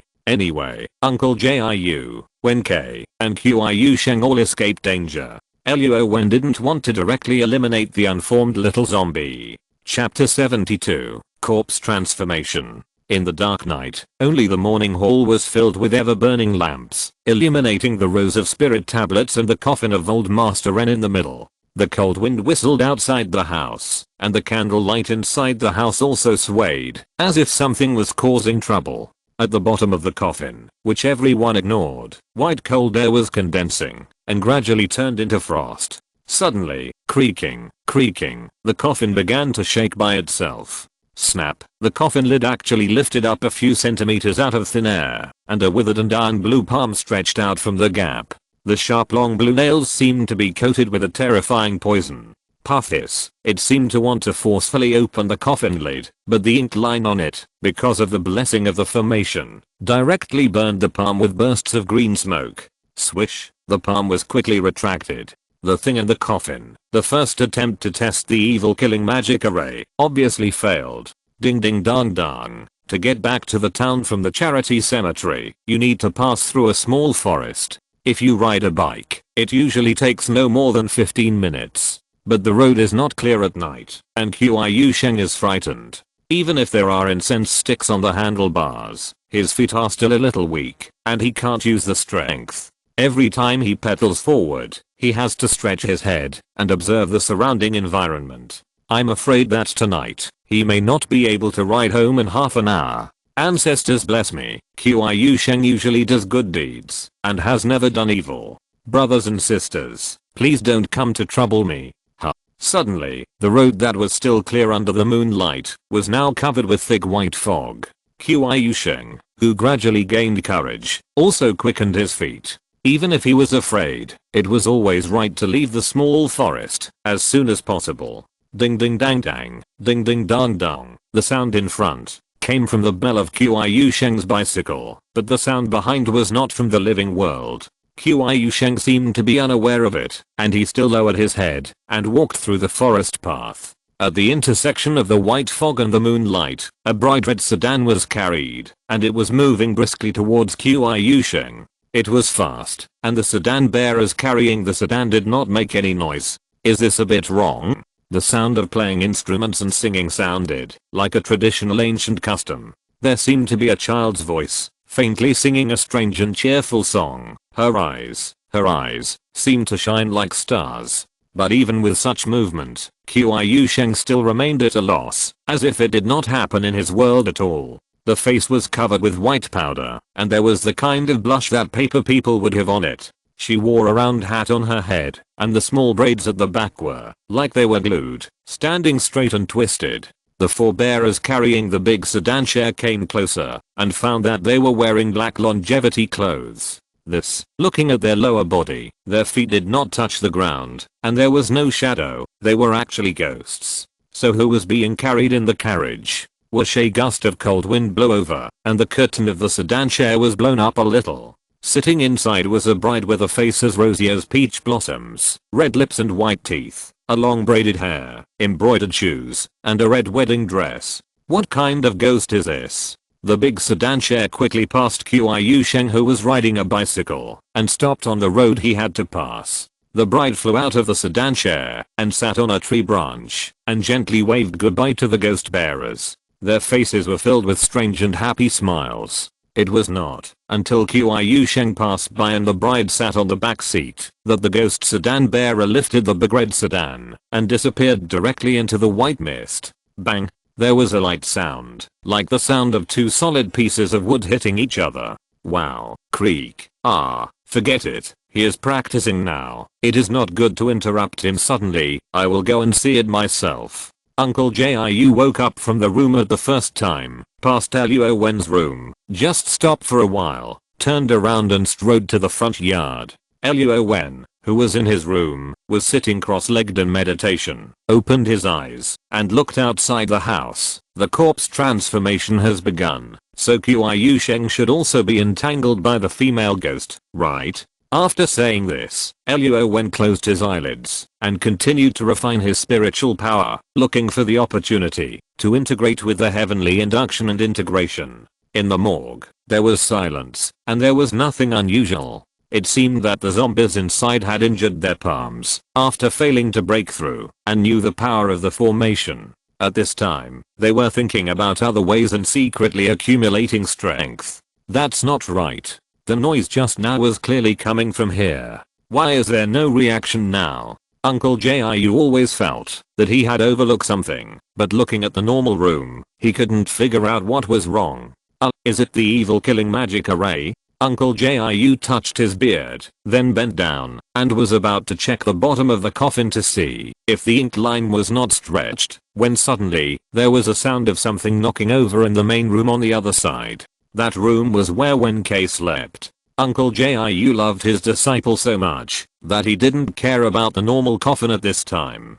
He turned around and ran to Wen K. Alas, you are sleeping like a dead pig. How can this train your courage? It is totally useless. When you need to sleep, you still sleep. When you need to be afraid, you still be afraid. Looking at Wen K sleeping soundly in front of him, Uncle Jiu is helpless. He made him worry in vain. He thought that Wen K had an accident. He picked up the bamboo frame that was kicked down by Wen K and covered him with a quilt. Uncle Jiu walked back to his room with mixed feelings. Feeling the rich spiritual power around the next door, Uncle Jiu also hurriedly sat cross-legged and entered the state of cultivation. Opportunities are rare. From the middle stage of the soul condensation realm to the late stage of the soul condensation realm, I'm only one step away from the peak. Maybe with Alan here, I will have a second chance to try to break through the heavenly man realm. Oh. The rooster crowed, and the sky became brighter, but it was only 6 o'clock in the morning, and it was still dawn outside.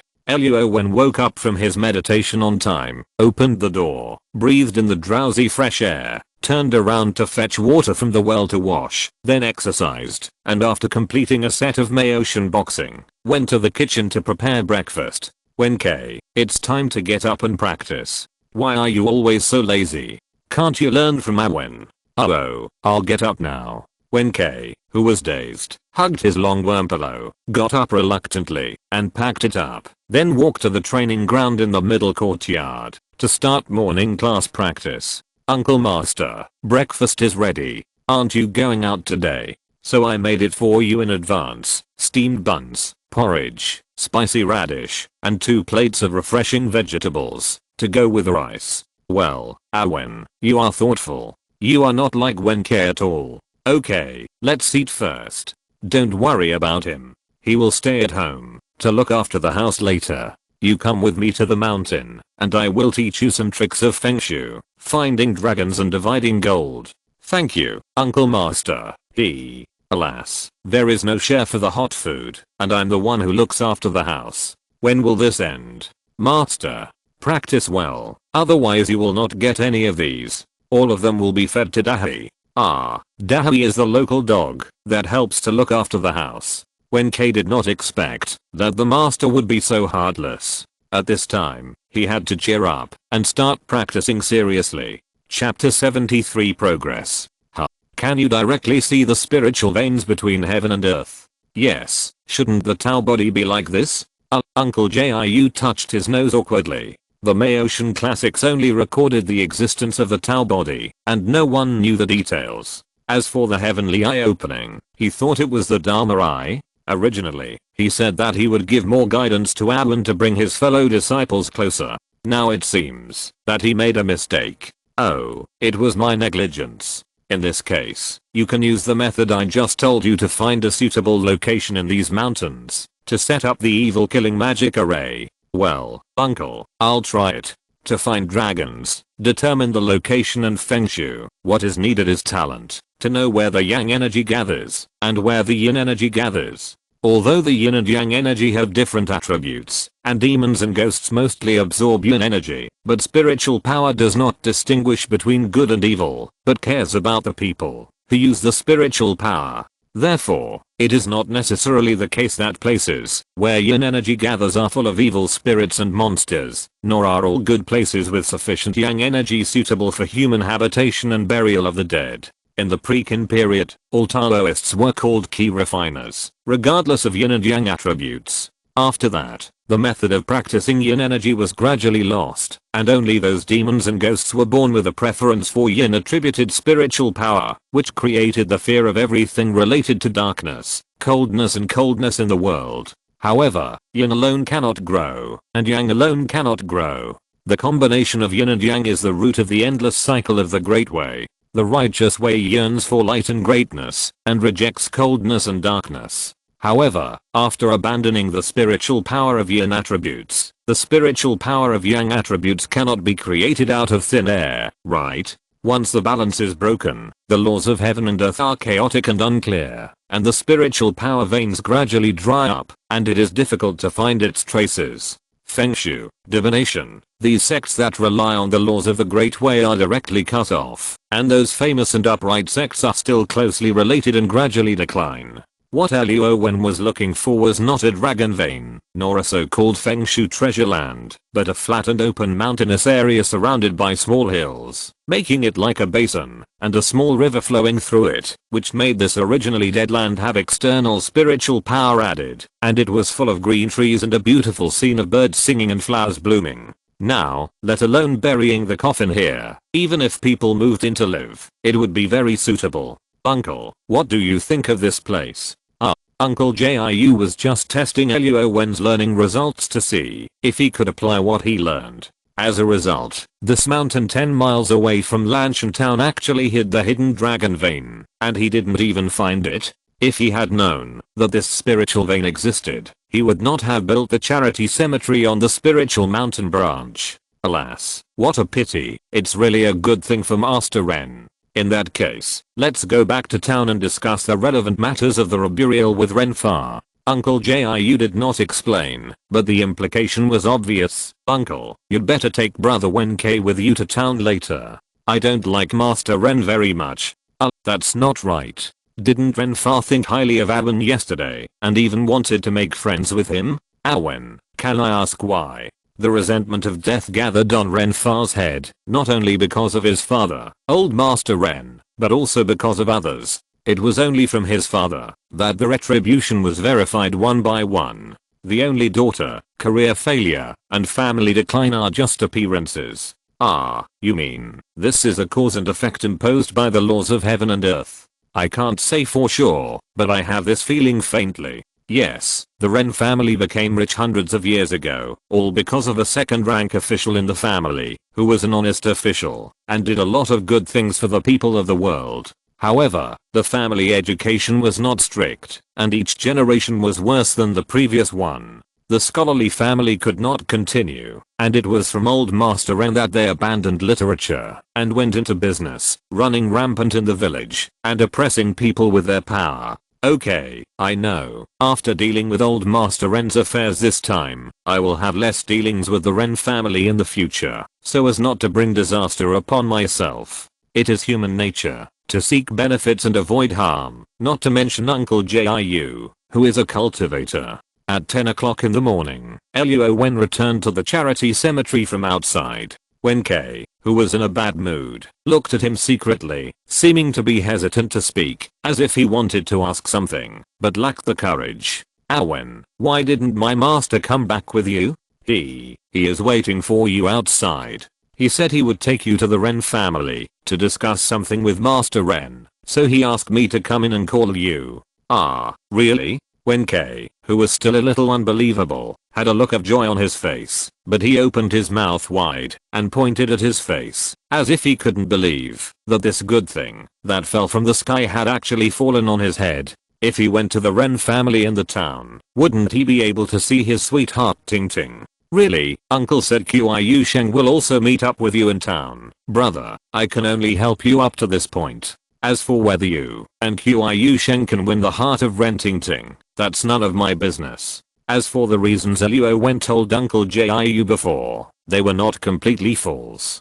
Because Luo Wen really didn't like Ren Fa. If he hadn't threatened the Feng Shui master, or if he hadn't been reluctant to cremate him, such a person deserves his punishment. Haha, then I'll go. The house is left to you. Don't worry, I'll bring you a roast chicken when I come back in the evening. Bye. When K, the stingy iron rooster, actually took the initiative to show goodwill. He was obviously in a good mood, and the news Luo Wen told him really touched his heart. Well, then I'll wait at home. Or come and have some tea. Well, haha, okay, thank you, uncle-in-law. Or who was worried, sat in the living room with Ren Fa and drank Gangfu tea. Ren Ting Ting was wearing an orange and yellow floral short coat and long skirt, quietly arranging flowers beside her. She looked virtuous, well-behaved, and lovely. By the way, Ori, don't you have anything to do in the government office today? Ren Fa naturally knew why this distant nephew had been pestering him since he returned to the town. Food, sex, and nature are also human nature. What he wanted was nothing more than his precious daughter, Ren Ting Ting. Oh, just leave those trivial matters to my men to do. Haha, looking at the graceful cousin in front of him, or his heart was burning. Thinking that he was close to the water and got the moon first, and he was also the captain of the security team, so his uncle-in-law should pay more attention to him, right? Uncle-in-law, cousin Ting Ting is not young anymore. Ting Ting, not young anymore, not young anymore. Ren Fa pretended to be ignorant, even though he knew the truth. If it weren't for the fact that when he still had some influence in the town, how could he have watched him messing around him every day and even dared to have ideas about his precious daughter? Then shouldn't we find a husband for her? Haha. His eyes stopped on the slender and curvy Ren Ting Ting. When he didn't seem to notice the impatience and perfunctory tone in Ren Fa's voice. Oh, I should. Haha, so I think. Want tea? I'll pour it for you. No, tap. Before Wen could say what he was thinking, a farmhand of the Ren family walked in. Master, Uncle Nine is here. Please invite him in. Uncle-in-law, I'm thinking. Let's talk about your business later. Haha, Uncle Nine, you're here. I wonder how the search for my father's tomb is going. Uncle Nine. Oh, isn't that Luo Wen who came along too? Hello, Uncle Jiu. Ren Ting Ting, who had dressed up carefully early in the morning, had been waiting for someone to come. She walked over with a happy face, but she didn't see that person, and she unconsciously revealed a look of disappointment on her face. Women dress up to please the man they love, and men die for the man they understand. This has been the case since ancient times. Haha, Ting Ting. Master Ren, Wen K and Qiu Sheng, both came here with great interest, just like Ori, but seeing Ren Ting Ting's performance, they all felt a strong sense of crisis at the same time. Well, Master Ren, we have found the tomb of my late father, old Master Ren. but there are still some details that we need to discuss with you. Oh, in that case, Uncle Jiu, let's go to the study upstairs to talk. Chapter 74 Getting Angry. Go in, kneel down in front of the Grand Master. If you don't reflect on your mistakes today, don't get up. Humph. Master Yimui walked into the charity cemetery with a frown on his face, and his face was full of anger. Master, please stop. We really know we are wrong. Wen Kei and Qiusheng, with sad faces and drooping ears, followed Uncle Jiu silently, cowering like they had done something wrong, and were caught by their parents. Uncle, brother, what's wrong with you? Haha, just by looking at their performance, Luo Wen had actually guessed the process. It should be the part in the plot where Qiusheng and Wen Kei used Taoist magic to trick Ah Wei, and then they were caught by Uncle Jiu. Ah Wen, help us, please ask Master for help. Wen Kei and Qiusheng saw Luo Wen finishing his training, and putting on his clothes in the yard, and they ran to his side with sad faces, grabbing Luo Wen's sleeves on the left and right, as if Ah Wen could eliminate Uncle Jiu's anger. Hey, Uncle Master, go and kneel down. You are so bold and presumptuous that you actually use Maotian magic to fight for love. Ah Wen, don't try to persuade me anymore. Go. Woo woo woo. The two of them were in tears again, and their eyes focused on Luo Wen, expecting their good brother to say a few good words for them. Brother, this is your fault. It's good that Uncle Master didn't expel you from the sect. It's just a small punishment. Go. Oh. Bang bang. Knowing that they couldn't escape this crime, Wen Kei and Qiusheng complained to each other, got up and knelt down in the temple in the middle courtyard. Hoo, I'm so angry. No, I have to deepen their memory. Ah Wen, help me bring in the cane. I will whip them 200 times. The more he thought about it, the angrier he became, especially in front of Luo Wen. Uncle Jiu was even more furious, and he felt a kind of indignation that he hated An for not being able to make steel. Uncle, the two senior brothers are just childish. They don't know that they have gone too far in joking. If you beat them now, what if it dampens their enthusiasm for learning Taoism? Isn't it better to let me talk to them calmly?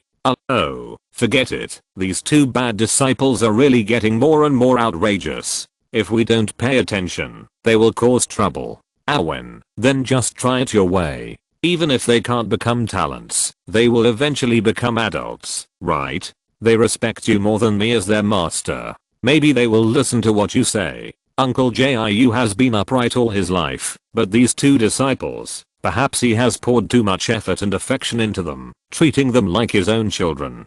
The result is that they are spoiled too much, and they do whatever they want, laughing and joking without a single correct behavior. However, their nature is not bad, they just love to have fun. Maybe there is still a chance to start over? Forget it. Just listen to Ah Wen for once, and let this talented nephew try it. Anyway, the result can't be much worse. Yes, Uncle Master. Junior brother, you were the one who insisted on teasing Oi. I told you not to, but you insisted on doing it. Now you've made me kneel down as punishment by the master. We might be whipped with a cane later. No, it hurts so much when you're hit with a cane. Woohoo. It's over. You've killed me. It was the first time that Wen Kei, who was crying, saw his master get so angry. He was kneeling on the ground and trembling all over. He was obviously scared. I just don't like that Oi. He always calls me cousin, as if Ting Ting is his wife. How could I know that the master would get so angry? Oh, that's not right. I wasn't the one who pulled out her hair. You participated in it too, okay? Forget it.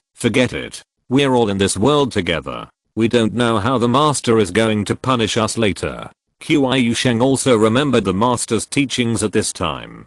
He secretly regretted that he shouldn't have been blinded by jealousy today and actually used Taoism to tease Oi. He could have just confronted Wen Kei and beaten him up. Seeing that he was covered in lard, he must not be a match for Luo Wen and his senior brother. Alas, one wrong move, all wrong moves. What a pity. Ta-ta. Footsteps sounded from behind, and the two of them quickly straightened their bodies and prepared to face the master's cane.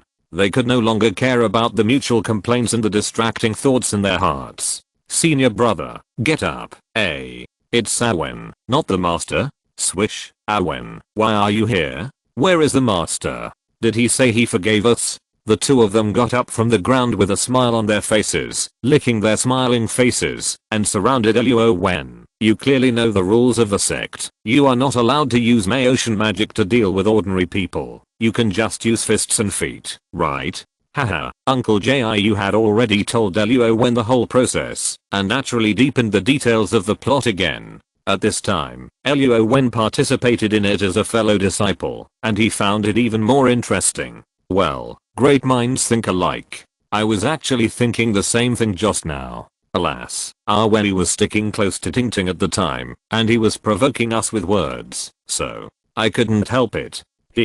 By the way, Master is really not going to punish us. Qiu Sheng had a grin on his face, as if he believed that those who survived a disaster would be blessed in the future. He put his arm around Luo Wen's shoulder and flattered her, pouring out his true thoughts. Yes, Wen, it's all Wen's fault. You were not there, so you don't know how arrogant he was. It's okay that he looked down on us for being Uncle Jiu's disciples, and he also said that you were a gigolo. Ting Ting had already been promised by his cousin's husband, but he didn't even try to see if he could do anything.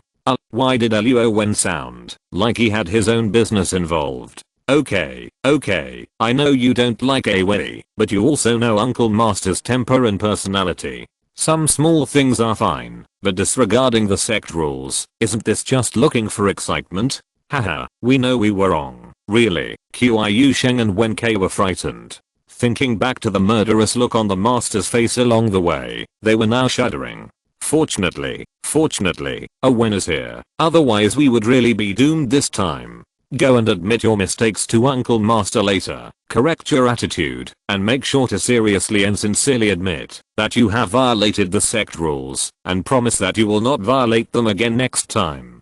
In fact, when chasing girls, there are some emotional disputes, and the master should be able to understand that. Luo Wen knew why Uncle Jiu was so angry, and he also knew the key reason for this matter. As an outsider, of course he didn't want the relationship between the three of them, the master and his disciples, to be cracked because of outsiders. Oh, okay, Wen, thank you very much this time. My senior brother and I will follow your lead in the future. You are our real brother. Well, from now on, you, Wen, are my Wen Ke's real brother. Whoever goes against you is going against us.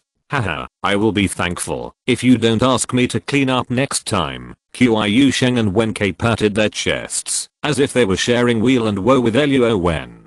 Haha.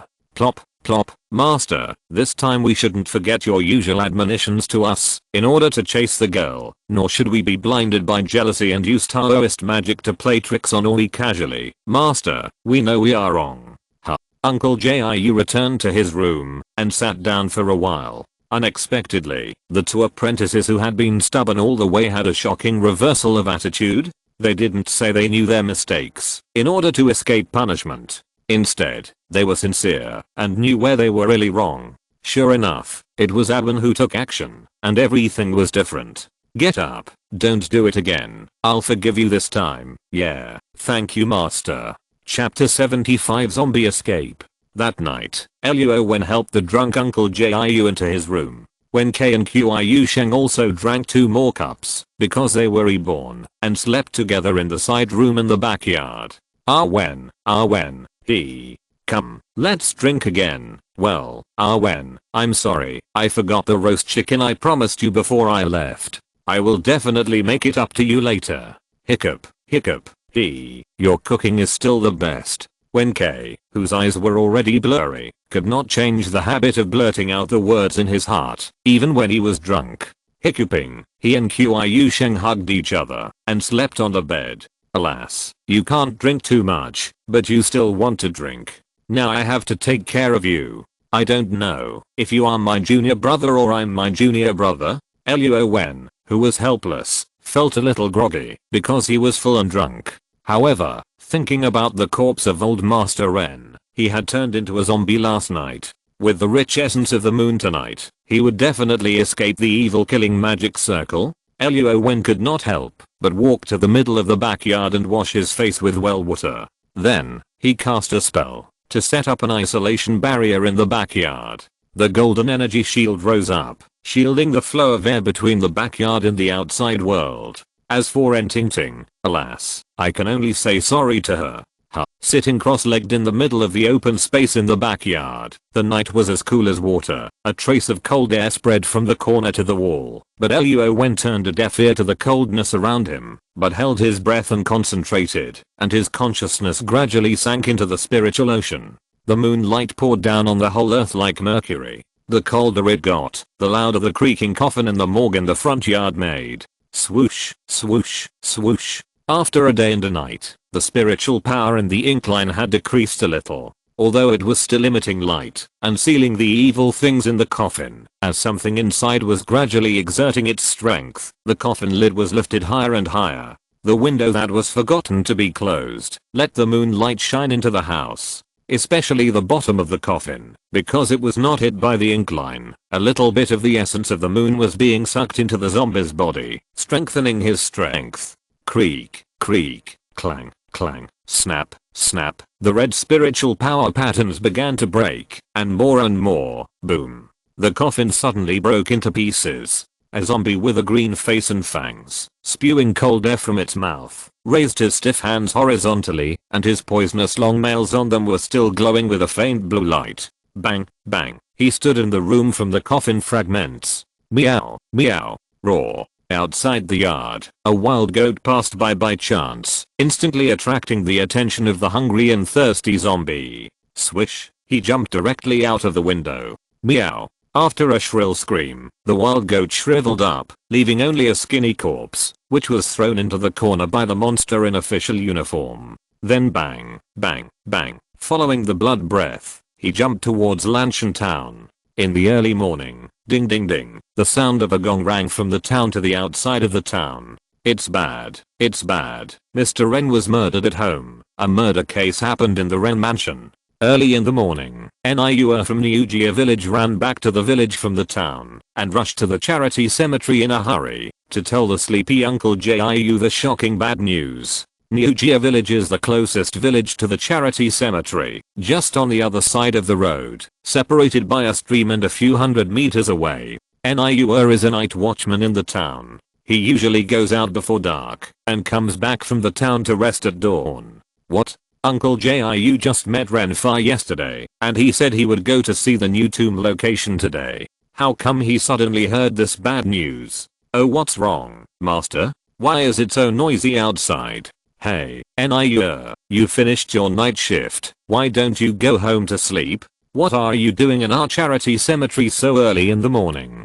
Qiu Sheng and Wen K stretched their bodies and walked out of Luo Wen's room. As for Luo Wen, of course he finished his exercise and ran to the kitchen to prepare breakfast. Oh, something happened to Mr. Ren's family in the town. Mr. Ren was killed in the study in the middle of the night. I heard that there were several big blood holes on his neck. His death was horrible. People who died unjustly will be sent to the charity cemetery for rituals, so I came here specially to say hello to you, Uncle Jiu. Well, that's it. I'm leaving first. Niua, wearing a patched short coat, walked out talking to himself, muttering something in his mouth, but he walked a little far, so the three masters and apprentices couldn't hear it clearly. However, Niua had a high fever when he was a child, so his brain was diseased, and they didn't care. Master Ren is dead. What about Ting? Ah, yes, master, we have to go and see what's going on. Wen K, go and call Awen. Let's go together. Hurry up. Qiu Sheng, bring my cloth bag over. I always feel that this matter reveals something strange. Yes, master. The four of them hurried to the town, but Luo Wen was packed up. When passing the front yard, he glanced at the morgue on the side, and his mind perception was activated. Through the thick wooden door, the body of Master Ren inside had long disappeared, and the ground was scattered with broken coffin boards. Sniff, the tip of the nose moved slightly, and a faint smell of blood came into Luo Wen's nasal cavity from outside the courtyard wall. Alas, a person who died in vain. Why do I feel that I stood by and watched and indirectly killed him? No, no, no. Even without me, Renfa would still die. I just protected my senior brothers and uncles. What does the life and death of others have to do with me? I'm not a living bodhisattva who saves people from suffering. Luo Wen felt uncomfortable for a while. After a struggle between heaven and man, he regained his calm and indifference, and followed Uncle Jiu to the town with all his heart. Wow, how did Master Ren die? Did a murderer run to our town? Or did Master Ren make enemies in the provincial capital, so the killer came to find him? The crowds of people and the gossip made it seem like a warm-up before a press conference. The soldiers wearing grey military uniforms, wearing 5-color 5-pointed star hats, and carrying manual rifles on their backs, have surrounded Ren's mansion, and are not allowed to enter, or leave at will. These are not combat troops, but security teams that maintain the public security of Lanshan Town. They correspond to the yamen runners in ancient society or the patrol houses in the foreign concessions. Make way, what's so good about this? Disperse, or I'll take you all to the jail for questioning. Boom. Birds and beasts scattered, and the onlookers immediately moved away from this place of trouble. Wei was wearing a uniform, looking very respectable, and after showing off his official power, he put on a satisfied expression of concern and sadness, and ran to the hall in a panic. Cousin, are you okay? Your cousin is here to protect you. Woo. Cousin, you must do something for my dad. He died so tragically. Ren Tingting was crying and heartbroken, with red eyes. She was wearing a black and white dress, which made people feel pity and sympathy, and the man's desire to protect was also stimulated. His cousin, don't worry, although your cousin's husband is dead, you still have me. In addition to Ren Tingting, there are also some elders and relatives of the Ren family in the hall. Especially in front of many subordinates, Wei couldn't be too intimate, and took the opportunity to go forward to stop the oil. Instead, he pretended to take a look at the corpse in a business-like manner. His eyes were wide open, and blood was flowing from all 5 holes. There were 5 terrifying big holes on his neck. The blood had already coagulated and turned black. In addition to an extremely strong smell of blood, which was nauseating, there was also a faint smell of feces and urine, which spread from Ren Fa's body. Obviously, when Master Ren died, he must have been extremely frightened. Uncle Jiu, Tata. The 4 of them walked into the hall of Ren's mansion smoothly, and those local soldiers seemed to be very considerate of Uncle Jiu, and did not stretch out their hands to stop them. Wow. His Uncle Jiu opened the shroud, looked at Ren Fa who was still dead, and the wound on his neck, and he already had the answer in his heart. And the family members of the Ren mansion, seeing the death of Master Ren again, still took a breath of cold air. Hey, what are you doing? Who told you to move around? Wei had already regarded the Ren mansion and Ren Tingting as his own forbidden food. How could he tolerate an old Taoist priest challenging his authority in front of him at this time? Woo. Cousin, don't stop Uncle Jiu first, let him see. Maybe he can help with my father's death. Ren Tingting choked with sobs, even though she was extremely sad, but when she saw the slender figure who walked in, she couldn't stop her heart from trembling, and now she spoke directly, to help persuade Wei. However, facing the pitiful Ren Tingting, who was about to cry, and her expression and eyes, that were in urgent need of comfort and full of expectation, Luo Wen was a little guilty, and did not dare to look at her. Alas, as expected, women's tears are the sharpest weapon in the world. Master, I want to go back to the charity cemetery to confirm first. Well, when Kei and Qiusheng, you go back with Awen, remember to go and come back quickly. Jiashu and Luo Wen just looked at each other, and they already knew each other's thoughts. Jiashu also thought that, if the zombie killed Master Ren, then Ren Tingting here must be the next target, and it would be most appropriate for him to stay here. As for Wen Kei and Qiusheng, he could only leave them to Alan to take care of. End of this chapter. Thank you very much for reaching the end. Don't forget to like. Looking for more exclusive content and immediate access? Subscribe to our Patreon. Remember, every like, subscription, or donation encourages us to continue. Thanks to everyone. See you in the next video.